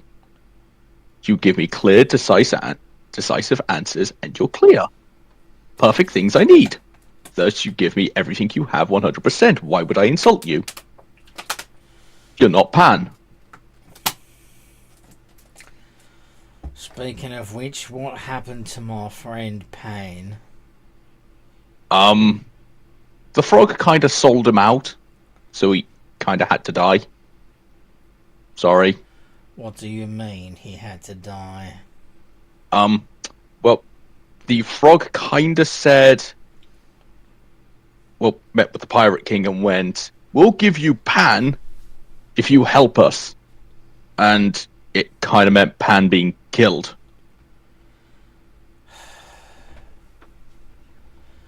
When you say the Pirate King, who do you mean exactly? I was just told his name was the Pirate King.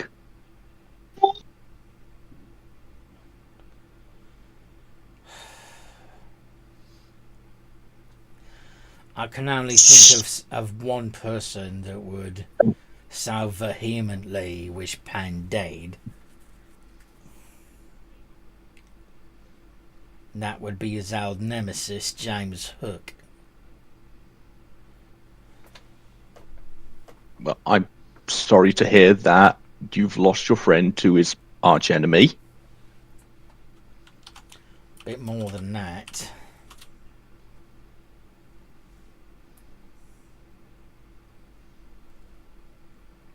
We were lost boys together once.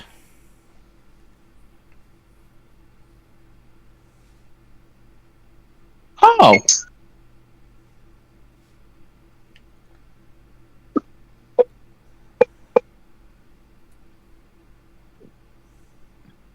So you've lost your best friend then? Shit. Something like that.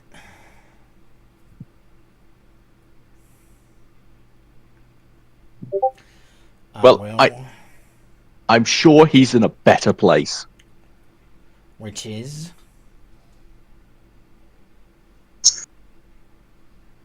Depends on your point of view. For me, honestly, the better place is hell right now for him as he drove me insane. For you, it would be heaven as he was your best friend. You mean he's actually dead? I saw the head removed from his body, so I'm pretty sure he is. He's had his head removed before, you know. It'll take a lot more than that. I'm fairly certain. On a scale of 1 to 10, how hard is he to kill? Well, since I've never seen him killed, at least not permanently, I would have to say 10, wouldn't I?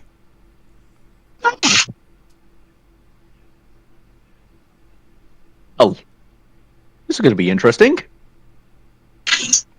How so? Well, we kind of have his head. Well, I do. And where Hook is demanded his his head? head. Well, the Pirate King demanded his head. I thought it was a bit sketchy. I offered the rest of the body and kept the head. I thought it was a bit good. odd, him only wanting the head. Yes. He wanted to keep him.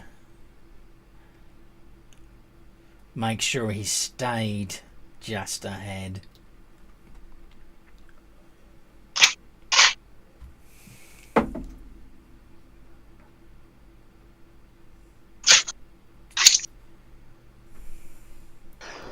So, the fact that we have his head, he can come back. Always has before.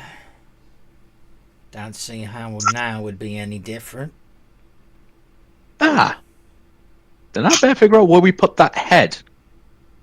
Where did you put it? Last time I checked, it was on a pike. Craxian then took it away from me. So Crax has it. As far as I'm aware, yes. Alright, so who do you want to talk to next? Crax. Crax. Well, thank you for filling out the survey. I'm going to find out what the head is. Crax. What do you want now? Where's Pan's head? I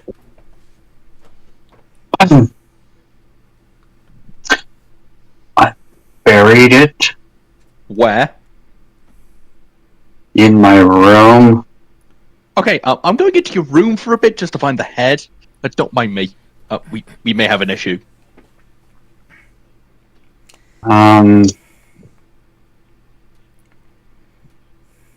Because we've had several days. Because I would have taken the head, Antony, and I would have, on the next morning, prepared ceremony, properly bury a head. But burying your head in the room on your on the ship, right? Yeah. Or at least in the in the mansion, or The shipment. What? Yeah, whatever. You didn't drop it on an island somewhere, did you? No, it's still here.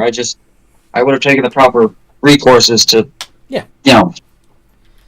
So that its soul would be prepared for its next life. Yeah, all that. Yeah. Craxing, can you show me where you buried his head? We might have a slight issue. I've been informed by folks. Pan has infinite respawn.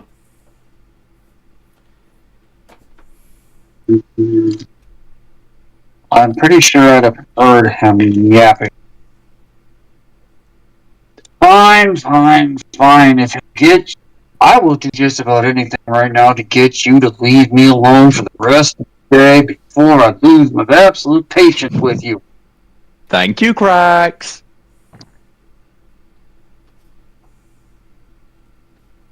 What?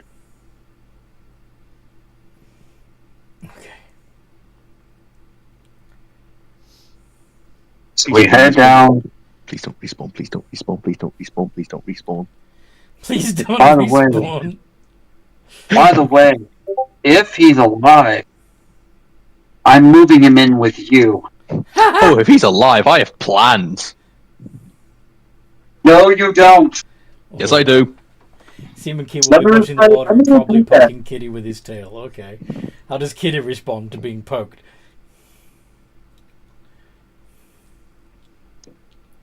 Can't hear you, Kitty. He's gonna hiss and bat Seaman-Key's Bat. tail away. I'm gonna bap Kitty in the face. Bap his tail away. Simon Key's going to keep doing this because he's kind of bored and he thinks it would be funny if he could get Kitty to chase his tail.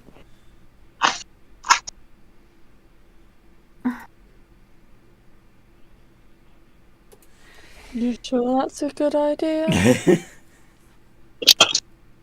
Anyway. You kids play No, nice. it's not a good idea, but Simon Key's doing it anyway because you tried kicking him overboard earlier. So this is his revenge. Poke, poke. The most petty revenge in the world. Mm-hmm.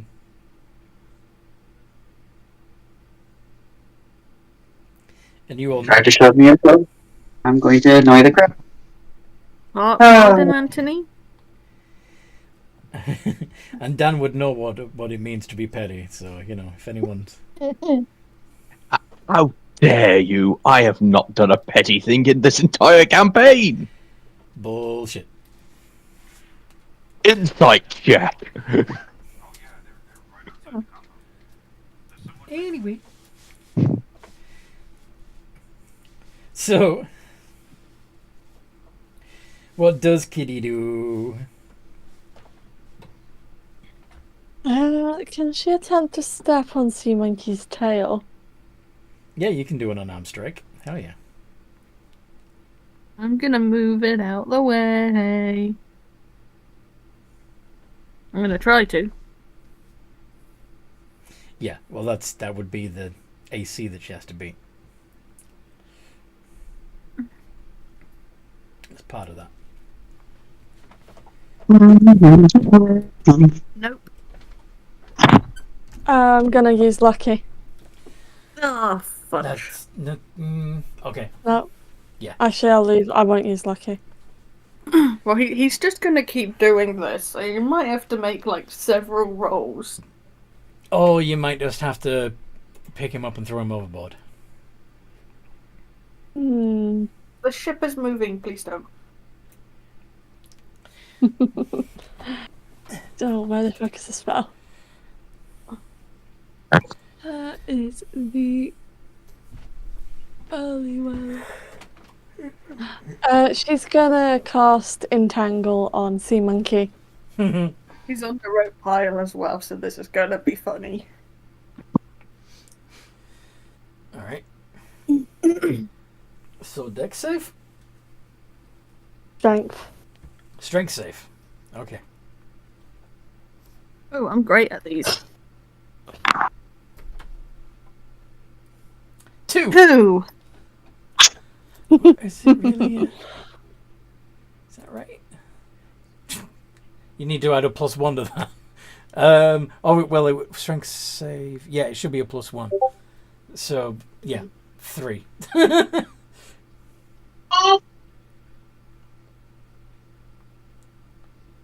Assuming he is going to start untangling himself from whatever he's tangled in. I believe that requires a athletics check. Yeah. Athletic Is Toby? +7. I thought I heard him howl. I don't hear him howling. 14? What's the DC? 17. Yep. That's a no. You're still entangled. So while those two are squabbling, and the crew are beginning to place bets on who's going to win, Craxius and Lila go to Craxian's room. Hi, sorry about this. If his head's still alive, it may cause issues. Yeah. That's a good point. I'm going to have to make sure it's dead just so that I don't upset you, aren't I? Even though... As long as he goes after everyone on the crew and not just me, there's no issue. Alright. What was pissing me off, he was only targeting me. Yep. I know. Okay. So, Crax, are you going to reveal where you buried the head? Yeah. So your room is so much nicer than mine. Why is my room just full of pillows and you've got all this? Yours is so much nicer. There's two possibilities that I'd like. That I can't decide between these two possibilities. Could you roll a D2? I'm terrified.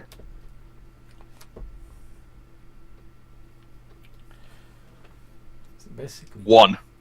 Okay. Yeah. So you do see the head. It's got its eyes closed. It's nestled in the dirt, and yeah, it doesn't seem to be. It's still just a head in the dirt, right? Oh, thank God. I mean, how much of it do you reveal before you? Since she seems to be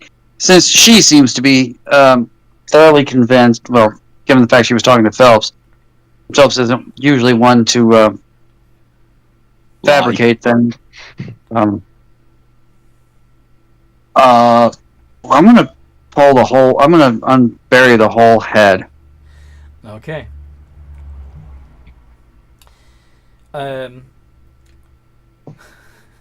Growing from the stump of its neck is a tiny little body. Oh God, no.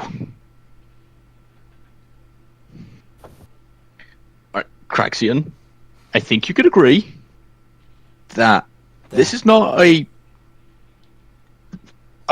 normal thing. Last time I checked, when your head is removed, you don't grow a new body.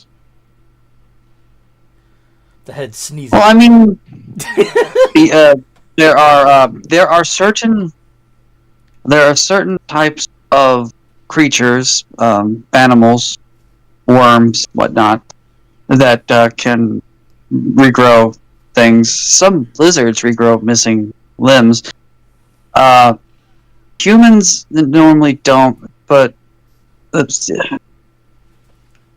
He opens his eyes. I'm confused. Oh god.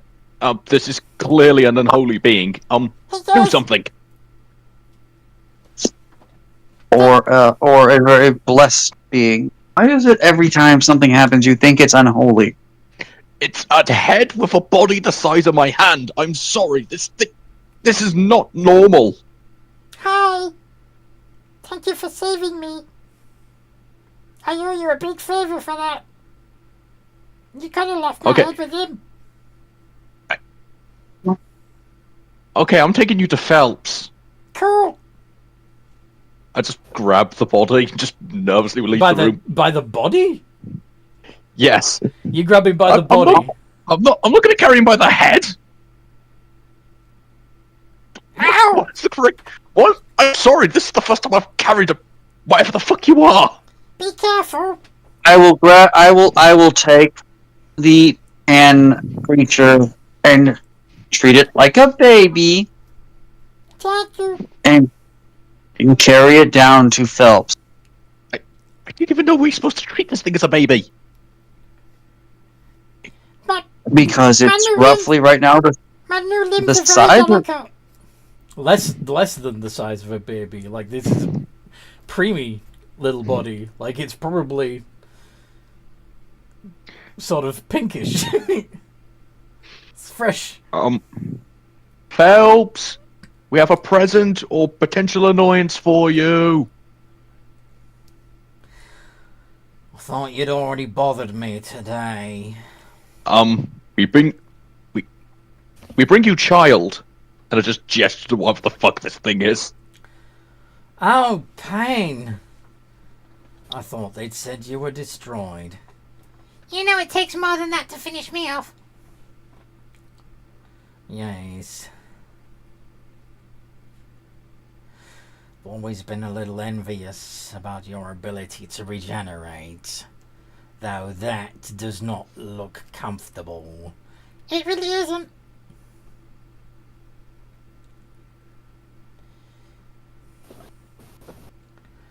Well, seeing as my best friend is alive and well, I suppose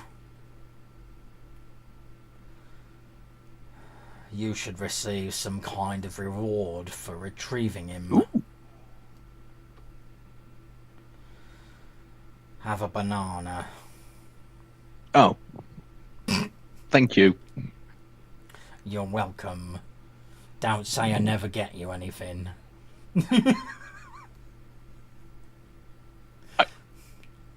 I just leave the room. I don't know what to say. It's like, Oh my god. I've got to go. I know. I just can't with any of you today. I don't have it. What's the matter? Don't worry about it, Pan. It doesn't. It has nothing to do with you. You know, you really shouldn't lose your head. Shouldn't lose what? You shouldn't lose your head. Trust me. I'm speaking from experience. I will endeavor to not lose my head.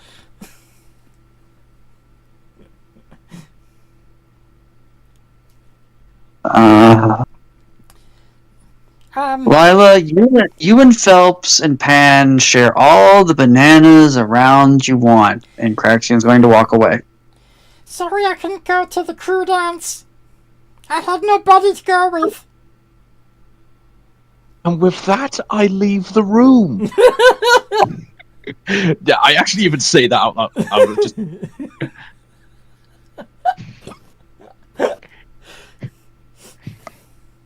He's back. The motherfucker's back. Not again. Not again. I can't kill him this time. He's a baby. I can't kill a baby. That's wrong. Plus he Crexy owes you a told me favor. not. He owes you a favor. You saved him. I know.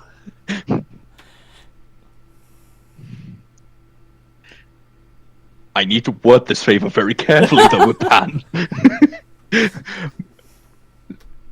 Asking Pan to repay a favor is like a wish, but 100 times more terrifying. Imagine you're dealing with the Fae, because you pretty much are. Exactly. Key, have a banana. Also, Pan's back from the dead. Happy monkey noises to both. And he just grabs the banana. No! The banana, yes, not the second one! But Lila, Phelps gave you that banana special. That was your I reward thought you- banana. I thought accepted the He reward doesn't banana. know that. The He just reward thinks banana you was gave him the really banana. nice. I liked the reward banana. But I know a I monkey bet- would take it from me at the moment she sees it. So I'd rather surrender the banana now before I'm forced to fight to the death for it. Fight to the death! Why is everything a Trying fight to to the steal death the with banana. you? The funny thing is, shit. Simon Key would try and steal the banana, though. Exactly, I've just cut out the middle, man. Just have the banana. If anyone needs me, I'll be wording a wish very carefully. Oh boy. A wish, or your request. Your Don't, repayment from Pan. I believe don't worry, I believe he means don't the worry, favor it's not going to from kill Pan. anyone. Oh boy. It's just my own demi-plane, don't worry, I'm just trying to figure the right way to word this. With you, death is not my greatest concern. Because you somehow find a way to make things happen that are so much worse than death. So much worse than that. So, Cracks, if I, for example, wished that I was able to copy myself 100 times over, Oh god, no. how would you feel about that? At that point, Craxian's going to fiddle with a chain around his neck and wonder to himself, is there enough magic left in this thing to get me home? There's no place like home. There's no place like home. Because I know that the one dragon kind of made magic not work real well, and I don't remember what happened to the three, but if I can summon up enough magic from an amulet, I may just open a door and Which walk away. Which amulet?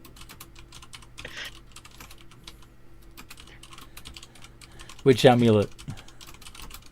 Grandma's amulet. Oh, then yeah. You're not in any anti-magic field at the moment. You can just leave, as long as there's a door, and you know which door you're going to.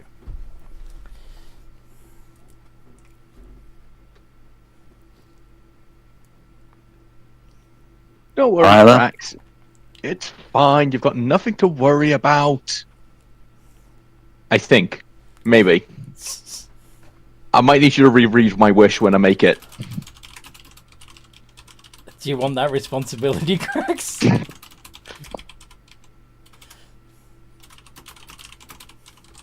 I don't.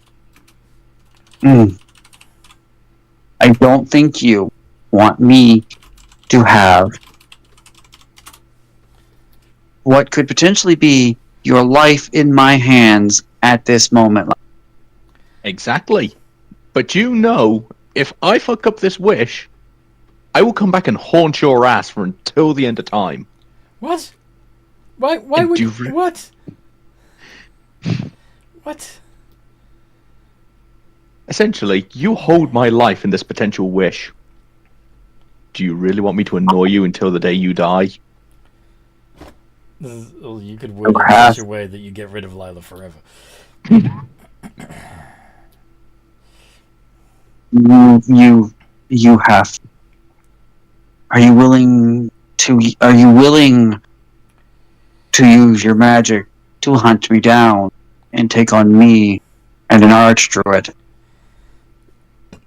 Who said I'll be hunting you down? I'll just follow you.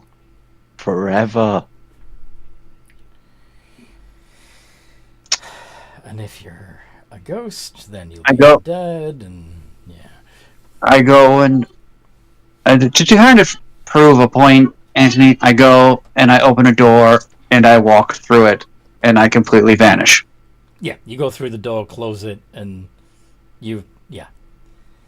Does Lila go? I mean, I assume this would be like the door to a cabin, perhaps. Mm-hmm. Well, Mm-hmm.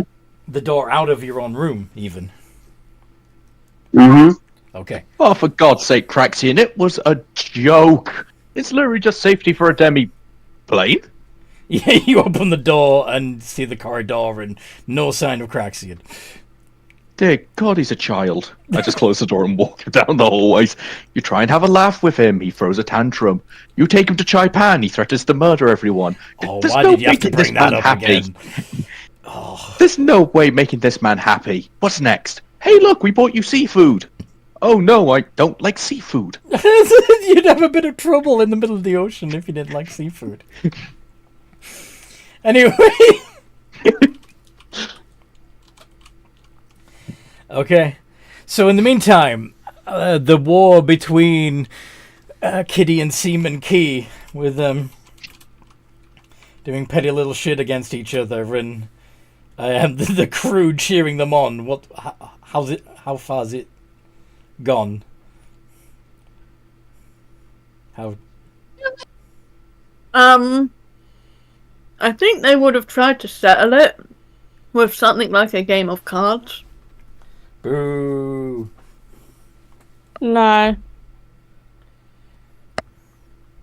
How do you want to settle it? Ooh. One of two ways. Okay. We either have a friendly battle. Oh. PvP. Or Yeah, actually, I kind of want a friendly battle. what was your other choice? To cast and large reduce. But that could come in the battle. No, but that would be fisticuffs. I was gonna say, if only you had small creatures that could fight on your behalf. I do. Yeah, you could have a Jade Lotus battle. If you wanted to use it. So either Jade Lotus or a fisticuff. Test out Jade Lotus. I want to practice battling. Alright. What did you guys capture? Do you remember? I have a griffin and a megalodon. Yeah, okay, I'm not fighting her in a fucking Lotus battle. I mainly got the not tabaxi cat, that cat Oh with yeah, wings. the little kitty thing. That's all I have. Wouldn't it? So maybe not. Yeah, that's not going to go so well. Yeah, you've only got the little cat with wings. Yeah. So, would it be hand-to-hand combat? No weapons? Yeah. One weapon. One weapon? I think one weapon. Which weapon? Because usually, if you're doing a duel, then you it would either be swords I wouldn't recommend or actually pistols. doing damage to each other because we could get attacked by a large creature at any point. This is also true. But swords or pistols? Or fists? We have the same strength. I would recommend fist. Alright. I've got a 10 to strength. What about you? My to hit on unarmed is +10. Roll initiative. To hit is What semen keys? Are you doing like just Trump's trading here? You're just checking, comparing your stats. I've got a +10 to hit.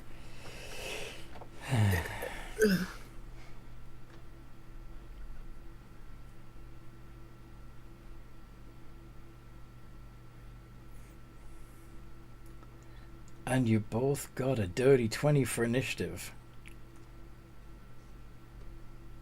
So, but Seaman Key does have the highest dexterity modifier. So, Seaman Key goes first. What would you want to do? Oh, I thought that was a roll to hit. My initiative would be a +4, so Kitty would move first. Okay. That was your initiative, right, Kitty? Yes, it was. Okay. So yeah, Kitty first. What do you want to do? Okay, for my bonus action, I am going to shift to take a more catty appearance. Mm-hmm. And of course, get your claws. And that extra health. Mm-hmm. And then I am going to make an attack roll. Yes. We're just play fighting, okay? Yeah. None of this is going to be... We'll track the hit points lost for the sake of seeing who would win the fight. But they're not going to be... They're not going to stick. Does that make sense? As soon as the fight's over, you'll be as if you didn't get hurt. 12 doesn't hit, does it? Not. No. No. Nope. 13 hit? Alright. Continue the slapping contest. Kitty's next, I believe. That one hits. How much damage would you do if this was for reals? No. Do you actually get a claw attack when you shift? That's what I'm just double checking now. Because of my... No, you just get a... Yeah, you just get to move faster. So, no, it would just be 5 points of bludgeoning damage then. Yeah.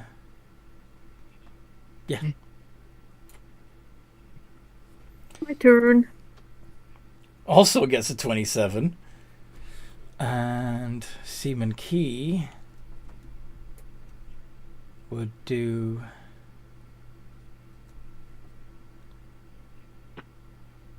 two points of bludgeoning damage, I believe. Yes. Actually, no. It would be 4. It would be 4. No, 5. It's also okay. So it's +1, so 5. Yay. So you've both taken 5. Kitty. Alrighty.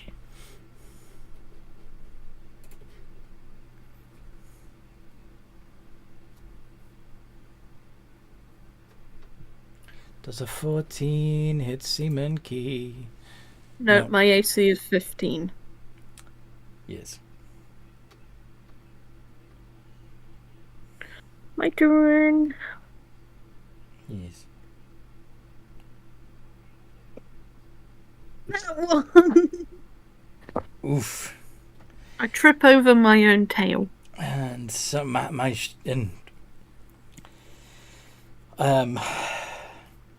badly land the punch, hurting your own knuckle, taking 5 points of damage.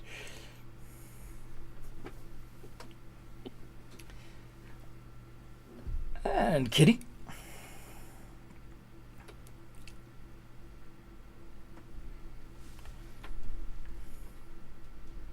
There's an 18 hits. So 5 more points of damage to Seaman Key.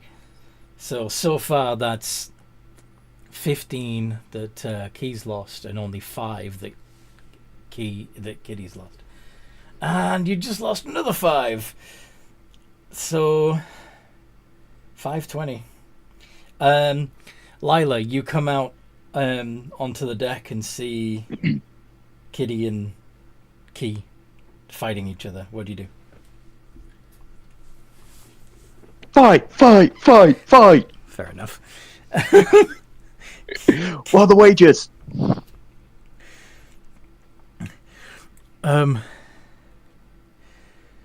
Well, first the odds were good on Seaman Key, but it looks like they're getting their ass kicked. So I'm a fighter. I have 2 attacks. I'm about to bring that out. What are the odds on neither of them winning? Right, if you're going to pull out 2 attacks in one turn, I'm going to pull out a spell. Just to make me more effective in this fight. Again, what are the odds on neither of them winning? I thought you had 2 attacks as well.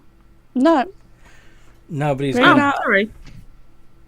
Then We're I'll bringing stick out- to 1. I thought you had No. 2 as well. If you're bringing out another, it just means I can bring out a spell. I'm gonna hit with 1. Take that, Oh. kitty. Is a little monkey afraid? You just went 20. Yeah, there's no D in front of that Okay. 20. I didn't know we could get that 20s like that. I love this new No, rolling that's a system. cheat. That's a cheat. Okay, 15. I do not believe that hits. Nope. No.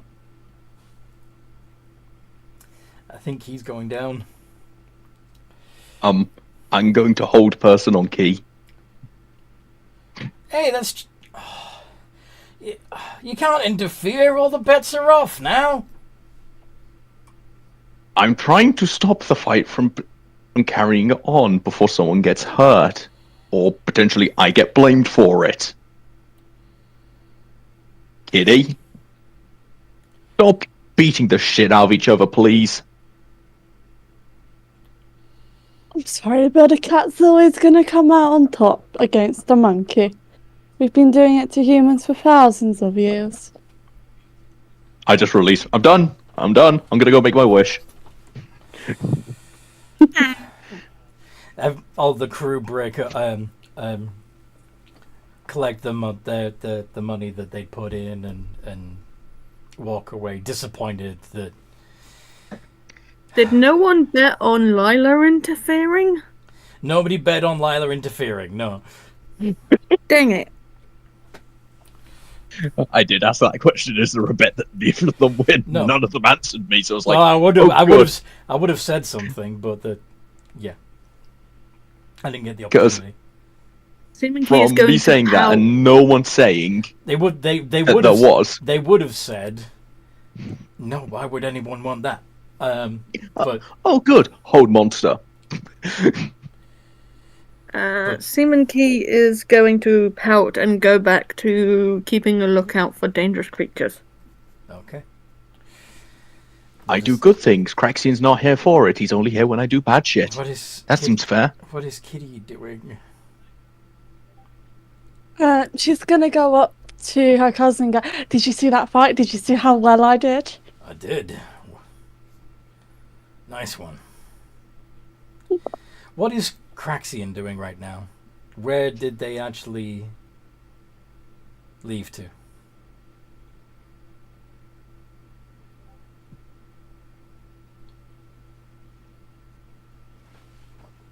Jeff? Muted. They went home. Uh-huh.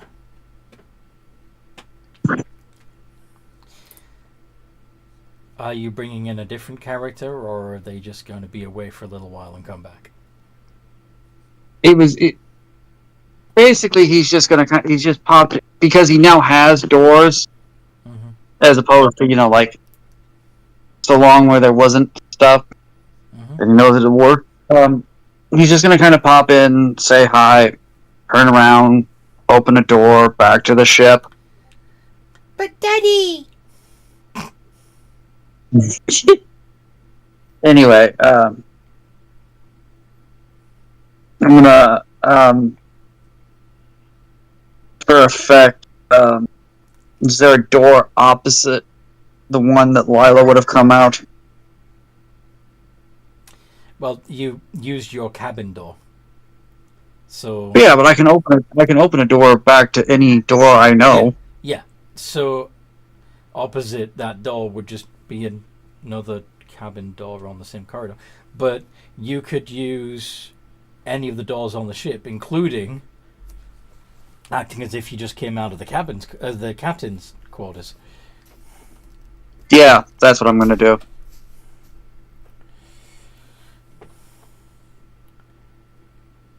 What were you doing in my room? I wasn't captain. I just used your door. Explain. I'm going to open the door and have it go to,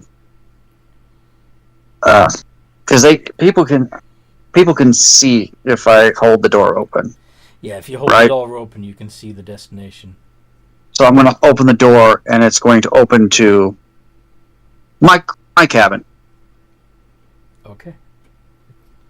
Huh. How'd you do that?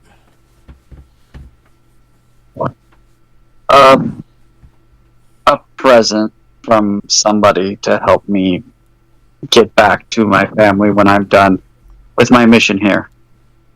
That's handy. So, in theory, could this allow all of us to get back to anywhere? As long as I have a door and where I am, and and you want to go somewhere where I know a door there, and I stand and hold the door open, maybe. But I mean, small door. It would take a while to get a large number of people through. Aye. Does it only work with doors then? Yeah, I can't just magically do things. I have to have a physical door. No. Well, still, might come in handy if we need to get something off the ship quick, and a long way from here. Yeah,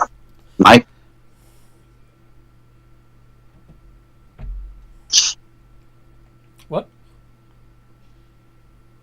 Nothing. Anyway, Krax is back on the deck. Does anybody have a reaction to that?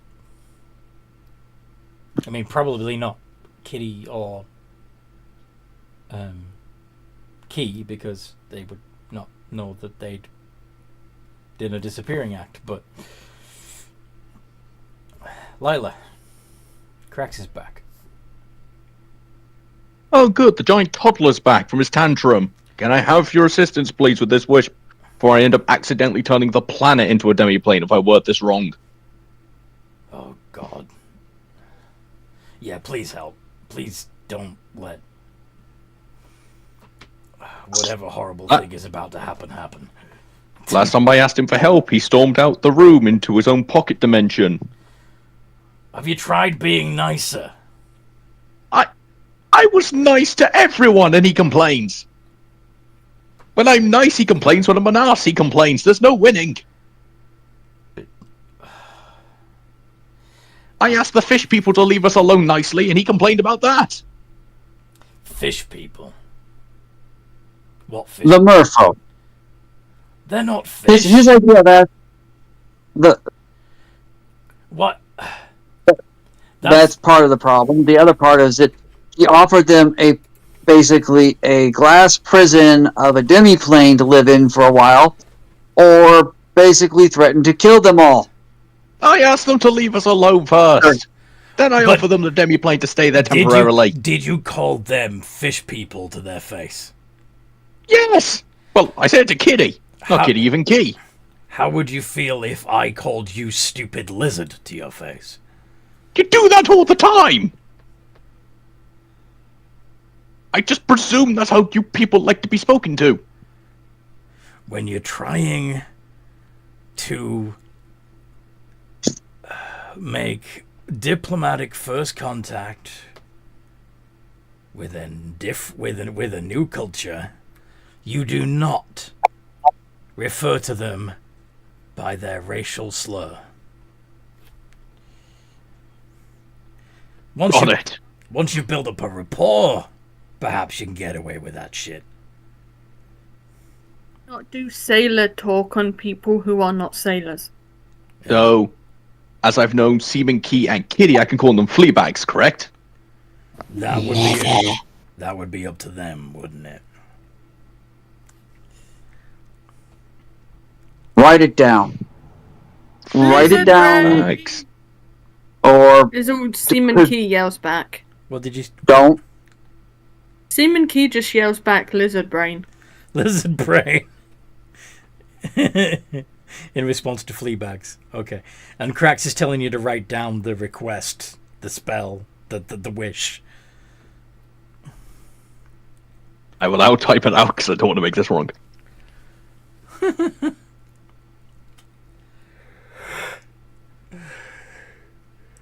Let's see if we can see any flaw.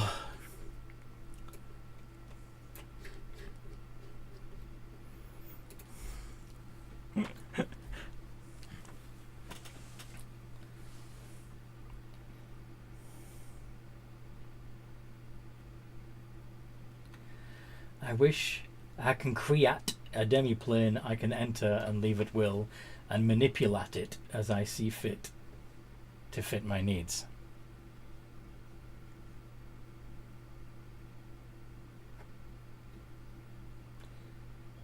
That's just standard demiplane. That is literally the demiplane spell as is.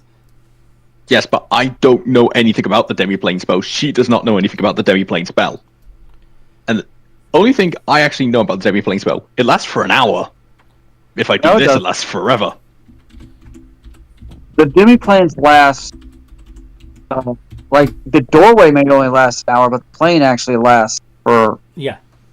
Each time you cast a spell, you can either create a new demiplane or have the shadowy door connect to a demiplane you created with a previous casting of the spell, implying that that demiplane just exists. You just have to recast the demiplane spell to reaccess it. I've essentially done it this way, so I don't need to recast Wish or demiplane. I can just go in there, in and out at will. So you want That's why I was trying to word it. You want the ability to cast demiplane at will. Correct. Without using any spell slots. It's more I can enter and leave it at will. Well, Think of it as an emergency escape room. So you don't want to even have to open a door. You want to just bamf into it. Oh, I want to open the door. Literally a door. Because that's just funny. Okay. So, again, that's just the demiplane as is. Yeah, that. Why? Demiplane is only 60 feet. I think Dan wants to create something a lot bigger than 60 feet. No. The range is 60 feet. Oh, okay. So what you're talking about is that the internal dimensions are 30 foot square, and he wants to make something that's bigger than 30 foot square. Yeah. Right. That's the issue. Well, I don't see that as an issue, because I know it doesn't technically say this in the spell, but since you have the ability to create a new demiplane with each casting of the spell, that to me says that implies that you can increase basically you can add another 30 by 30 room onto the demiplane every time you cast the spell. See, from when I read it, it sounded to me like I can create one demiplane, the next one I create is either I'm going back to that one or a brand new one. So it's yeah, you can create a brand new one, but it doesn't say that the original one goes away. So why not make the new one attached to the original? But again, this is why I had to. I'm going to put it this way, try to make it simple. This is one of those times where it's up to DM discretion as to whether or not the spell can do what you want it to do without causing massive craziness. Right. I'm saying if you use... I will allow you to do... as far as I'm concerned, if you cast Demiplane again, that would allow you to increase the size of the demiplane with each casting.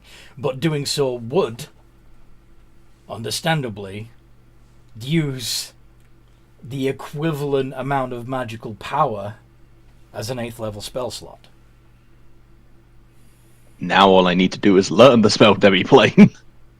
Right. Well, in theory, casting that wish would allow you to have access to the spell demiplane. Right? Yay! Yeah. So, Crax, is there anything wrong with how I've worded this wish? No. No, because it just lets you have access. And because... Yeah. I don't think this would even... It's not even that big of a spell. I think this would just be... I don't think this would trigger a... the stress effect. All you're asking for is the ability to learn and use the demiplane spell. Sweet! Time for demiplanes!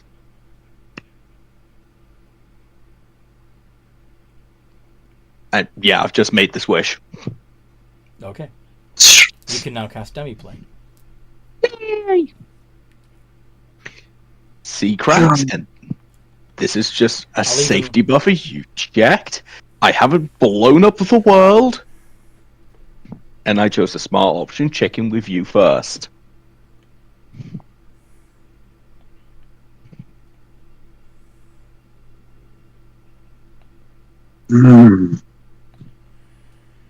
Very good. Hooray! Now, I believe you wanted to learn Draconic, didn't you? I can use that wish tomorrow for that. It's still on my to-do list. Or you are a dragon. You could do it Just. the long way. I can teach you. It would take, like... let's see, what's Craxian's intelligence? Ugh. It would take 11... it would take 11 work weeks. It's going to take a while, but it can be done. That's good. Well, I'll get the classroom set up for you, and we can start teaching you right away.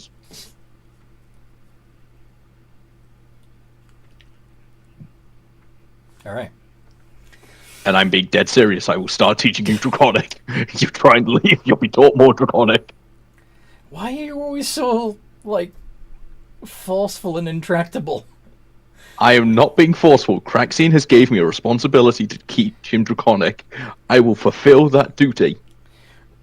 Yes, but it doesn't have to be immediate and demanding. Like, like the whole, I will immediately start teaching you. That's... I'm just trying We to can be work nice. I know it's probably going to take a really long time, but we will work on it right before we sleep of an evening. Mhm. Because Sounds good. that way we can continue doing things we need to do on the ship. Mhm. We'll be able to get our rest, but we'll still get the practice in. Mhm. Sounds good.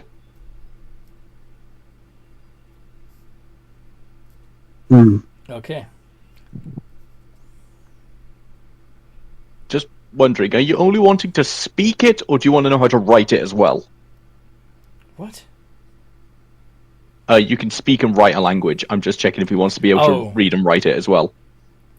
I'm assuming that the 10 work weeks will include all of it.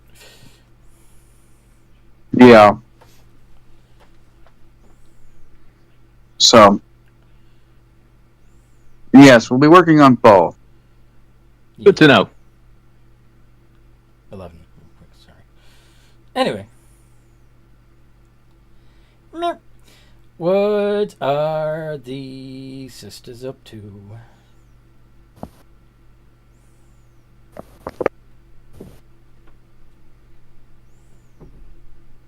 Well, Kitty would be talking to her cousin.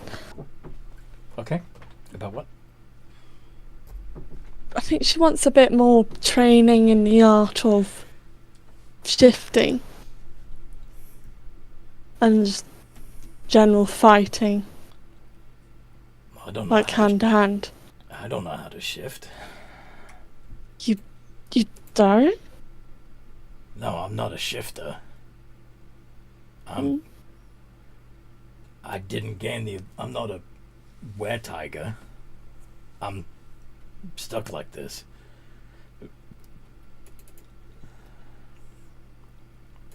It'll teach me how to fight better?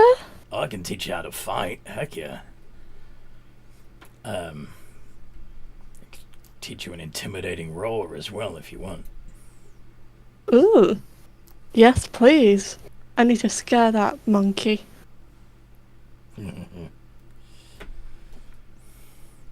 Alright. But the trick is, it needs to come from all the way down, like from your stomach up, like your whole chest needs to rumble with it. Think you can do that? I think I can. Alright, show me your best daunting roar then. What do I need to roll for this? Is it performance? Yeah, do performance for now. See if you can pull off even anything close. No. So how do you think that would sound? Like a kitten. Meow.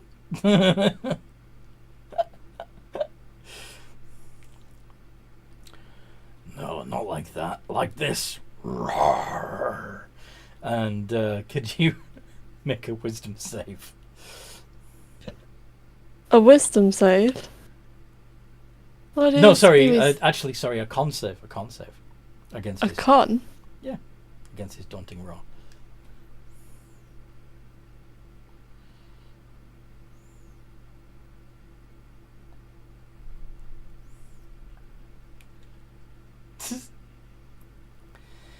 You are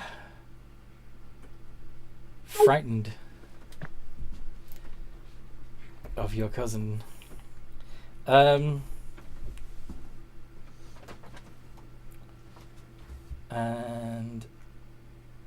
yeah. Anyway, he can teach you hand-to-hand combat, how to use a warhammer, how to fire a rifle. Which one do you want to learn over the next 11? Well, yeah, 10 weeks. Hand-to-hand combat. Okay. Would you like to sign up for my Draconic for Dummies class as well while we're at it? So while we're doing this, is there anything Seaman Key would want to practice and learn? He would probably be trying to practice his own moves, probably against either Bertram or maybe Gut Spew. Huh. Or maybe he could ask Phelp for a few tips. Well, okay. So Bertram is a artillerist. So I Yeah. mean, he's pretty tough in a fight, but what he really knows is guns and how to maintain them and build them.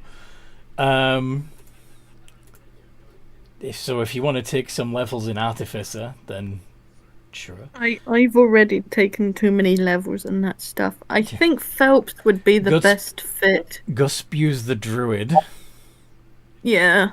and he he's can not teach a you druid. animal handling and stuff. And Phelps is a wizard. He's the closest to what Seaman Key would probably look for guidance, because Phelps is Arcana and stuff. He could give a few magic tips here and there. Okay. So you wanna? Seaman Key looks up to Phelps. So you want to gain some proficiency in Arcana then, huh? Yeah. Cool. So yeah, Talking and you've about got magic an tips. intelligence modifier of +4, so you could actually take some levels in wizard if you wanted to in future. But yeah, over the next 6 weeks, it would only take you. You could gain a proficiency with Arcana, and Kitty can gain a proficiency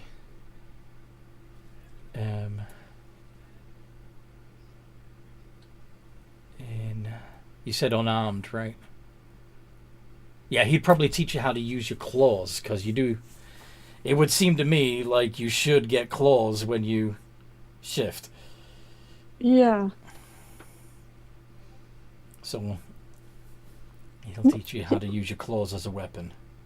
So you can gain basically a D4 of damage. And yeah.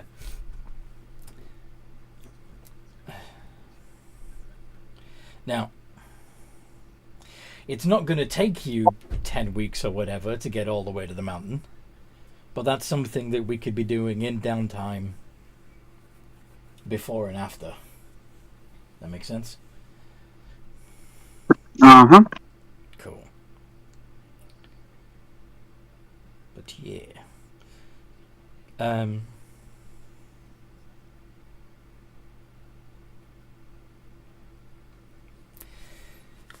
So what was the stats again for the... So when Well- the 10 weeks is completed, and I'll tell you when that is, you'll be able to you'll gain a claw attack, which will have a base damage of 1d4. Sorry. And you can use your dexterity or your strength for it. So instead of doing a flat 5 points of bludgeoning damage from punching, you'd instead do 1d4 plus 4 of slashing damage when you hit with an unarmed strike. Does that make sense?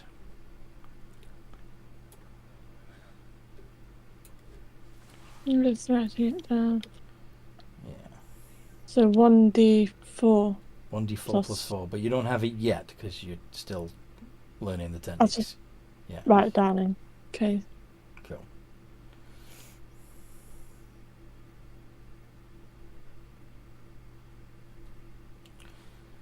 Root. Okay.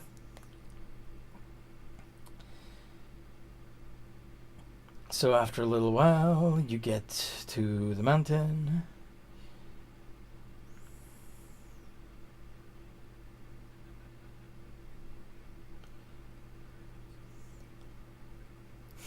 So, the mountain itself is underwater.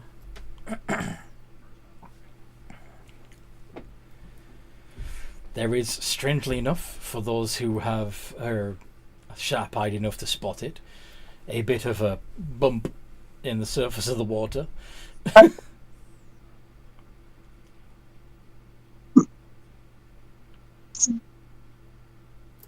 Avoid the bump. It's probably part of the mountain to damage the ship.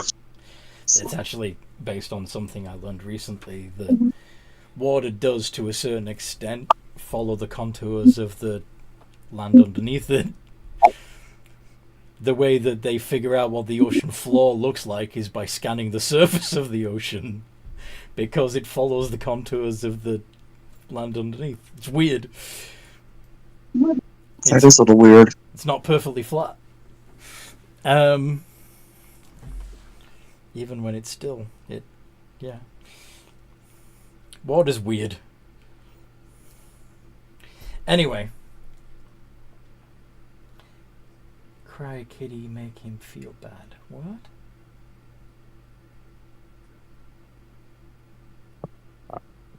I was suggesting that when Kitty rolled the 2, that she starts crying Oh, I see. and make the captain feel bad. Oh, for frightening her. Yeah. Seaman Key definitely would have cried. Funny. But anyway.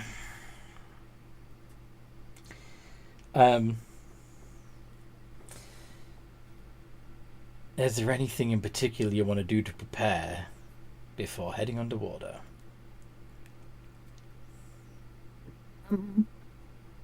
Probably teaching the others some basic words in Aquan. You and me and probably Forces are gonna have It's just going to be easier if the three of us who already know Auckland do the talking. Like, he's specifically just trying to teach words like, if someone yells attack and Aquan like the enemy, that the crew know, hey, let's fight. A few curse words, because you've always got to teach curse words. If you're taking time to teach, that's going to slow down your learning process. He's just teaching a few basic words. Okay. I think it's something like if you hear this and then Auckland for attack, be on guard. Fair enough. Yeah, that's a good point. All right. You hear this bubble sequence, you react this way. This bubble sequence. Yeah, I suppose it would sound like that in Aquan, yeah. It means we're fucked.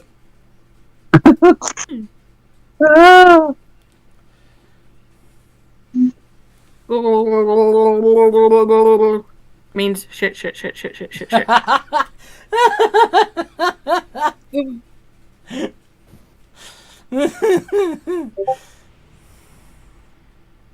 Ah. Indeed. Okay then. So what else are you doing to prepare before you head underwater? Kitty, are you ready for this? No. Remember, you're gonna be fine because you're gonna be in this form of something that lives in the water. A shark or a whale or a dolphin, Or water something. elemental. Well, the reason I'm not suggesting water elemental is she only gets 5 hours? No, 13 or 6 hours, something like that, of wild shape. And water I elemental. would recommend turning into something like a giant octopus, as mammals need air, and if we're going into the plane of water... If. Well, I'm just gonna go as a shark. That'll do. Also, prepare water breathing in case we're in there for longer. Do you have that spell prepared? And if we're in there overnight, hopefully we'll have Lila's magnificent mansion. Nice.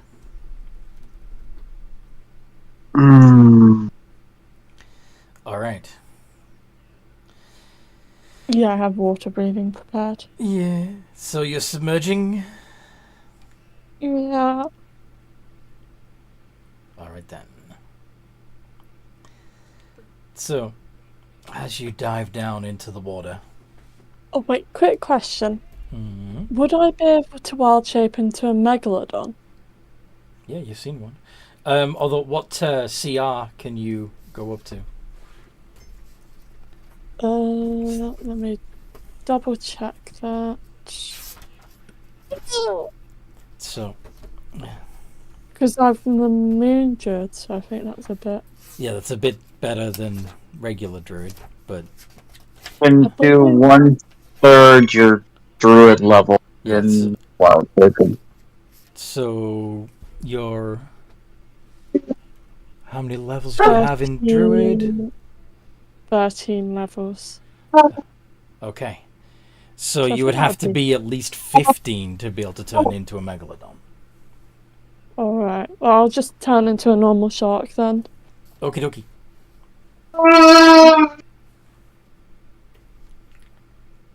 Woot.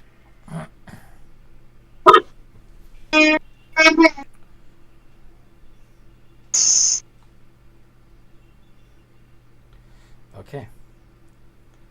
So, you're diving into the water. Kitty turning into a shark as she goes in, as she dives, as she submerges. Yeah. Yep. So, not terribly far from the surface of the water, you would see a mountaintop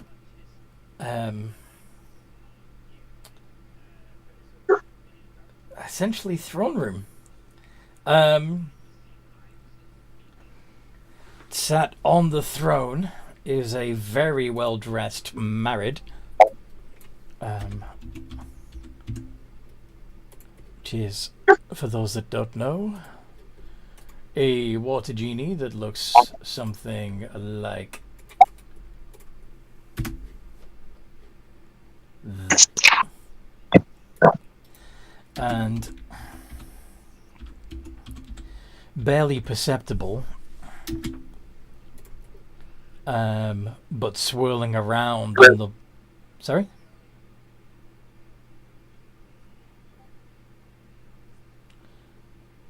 I think you're hearing things. Okay. Swirling around in the waters around the mountaintop, around the Marid, protectively, is a Leviathan. There are all kinds of finery spread out on top of this mountain. It's been leveled off. There's a red carpet. It looks like a throne room just on the top of this flat peak of the mountain. And swimming at a distance all around you are hundreds and hundreds of merfolk.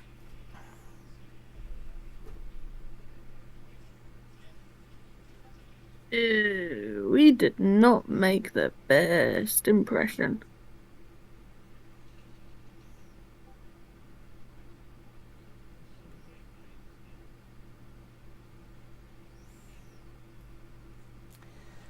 What do you want to do?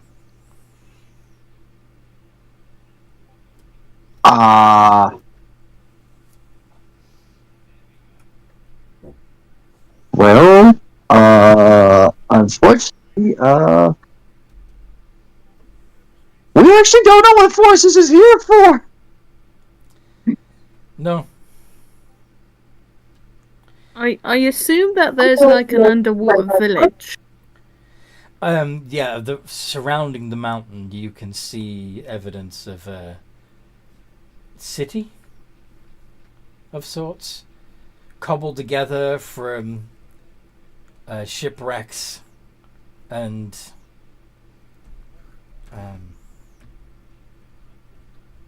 other flotsam and jetsam that is wound up in the ocean. We should probably go in through the city so we don't come off as a threat. Because if we just swim straight to the throne room, that big Leviathan is going to cause us some issues, and I think taking that thing out would not do our communications any good. What do the rest of you think to that?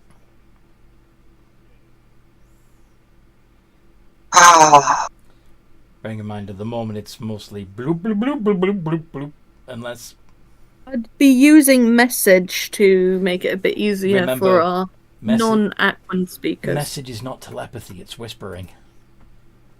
Yeah. But it was like whisper in their head, right? No. Whispers in their ear. Doesn't matter what the distance is, but they would still hear a whispering in their ear, which means you need to be able to whisper, and if you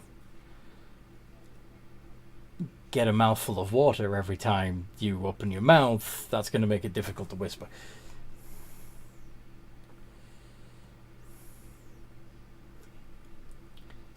I'll try talking to them in common as best I can. Again, mouthful of water every time you open your mouth. Okay, I'm just going to gesture to the Leviathan and go, shake my head. And I'm going to point to the village and then kind Thumbs of up. like suggest we go to the throne room through the village. Alright, if those of you who have a good insight will know that what she's trying to say is, let's not go through the Leviathan, let's head down to the village and come up the mountain from there. However, if your passive insight's not great. Let's see, who would... Pretty sure you've all got a fairly good insight, though. Yeah, you're alright.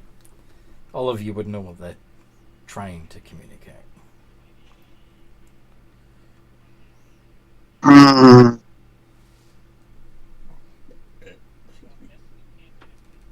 What do you think?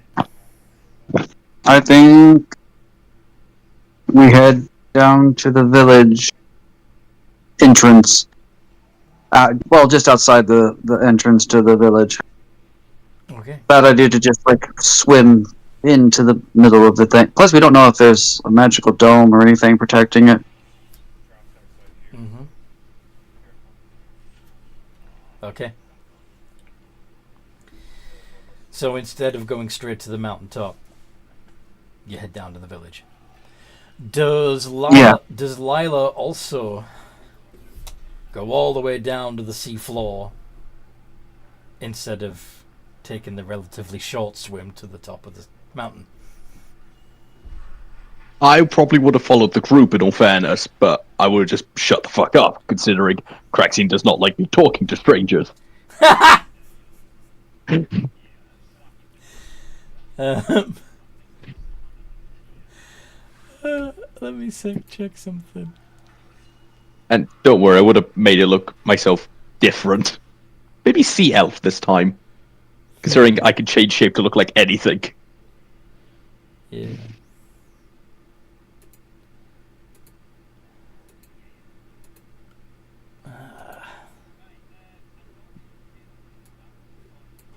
Kinda need forces.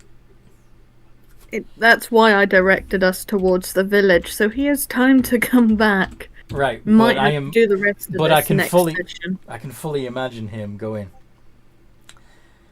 screw that, I'm just going straight to the throne room. So I mean, with 4 of us here, can we grapple him and bring him down? I can't. Don't worry, I can do it myself. Hold person. He can't roll a wisdom save or contest a grapple check when he's not here. We could just leave it at this and continue next week. But I also know. Yeah, We don't know if he's going to be here next week. We might have to do a one-shot next week. hold on, I'm going to ask him. Yeah, as I say, Craxine does not like me talking to strangers. Yes. I wonder why. Well, I Can't in all talk fairness, Aquan, though. in all fairness, Anthony, I start off being nice to them, and when I go, oh, can you just leave us alone? You just make every NPC go, nah, we don't want to fucking leave. But you're going to get us all killed. Nah, we don't care, we're going to steal all your shit. That's not how I remember it happening. I seem to recall... I asked nicely multiple times, can you leave us alone? Nah, we're going to stay and wait for all your shit, for you all to die so we can take your shit. I gave them 20 minutes of negotiations, and at that point I was like, fuck it, I'm done being polite. Go away! Alright, I will listen to the video and see if that's how it went down.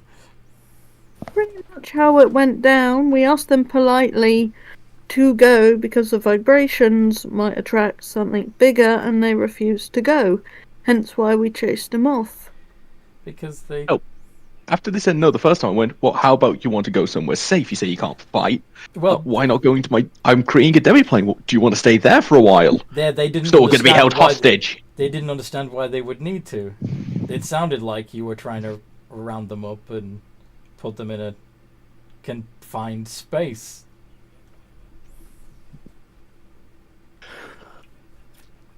Sorry, I've just got to my room and kind of need to crash. The train was horrendous. Okay. Yeah, and when they said, oh, so you're holding us hostage? No, I'm going to make a door for it. A day or two later, but there'll be a door. Right, that still sounds like you're going to be holding them.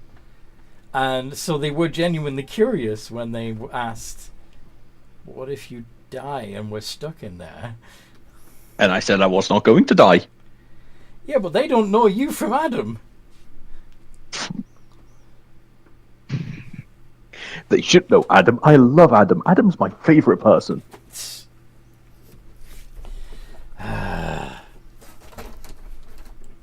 Anyway. Force isn't going to make it tonight, but we do kind of need him for this bit. So, is everybody okay with us putting a pin in it?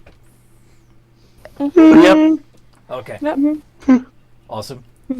So I hope you guys at home have enjoyed listening as much as we've enjoyed playing. If you would like to play too, there is a link in the description below to the Games and Geekery Discord server. Come find us, come hang out. See what a fun bunch of peeps we are. And We have cookies and Pokemons. Yes, we don't just talk about D&D, although that is many of the conversations. There are other geeky topics, also including We have our own version of Pokemon. Oh, should I share the topic we were discussing earlier, Atney? Magic the Gathering. No, the one before that. Go on. The one you believe in hunting homeless people. We were. Jeff, can you explain the context for that? It was a comment on the social decay of certain countries. Of a certain country, yes. Yeah, of a certain country, yes. Right. It was not a ringing endorsement of hunting people. That is bad. No, it was not. Generally speaking, we should probably avoid touching on political subjects, because that's not geeky. But anyway, if you happen to be a dungeon master, I can make my services available as a helpful sidekick, helping you to create either NPCs, villains, monsters, magic items, or even full adventures and traps and all kinds of stuff. So ask me about that if you're interested. And in the meantime, no matter what role you play,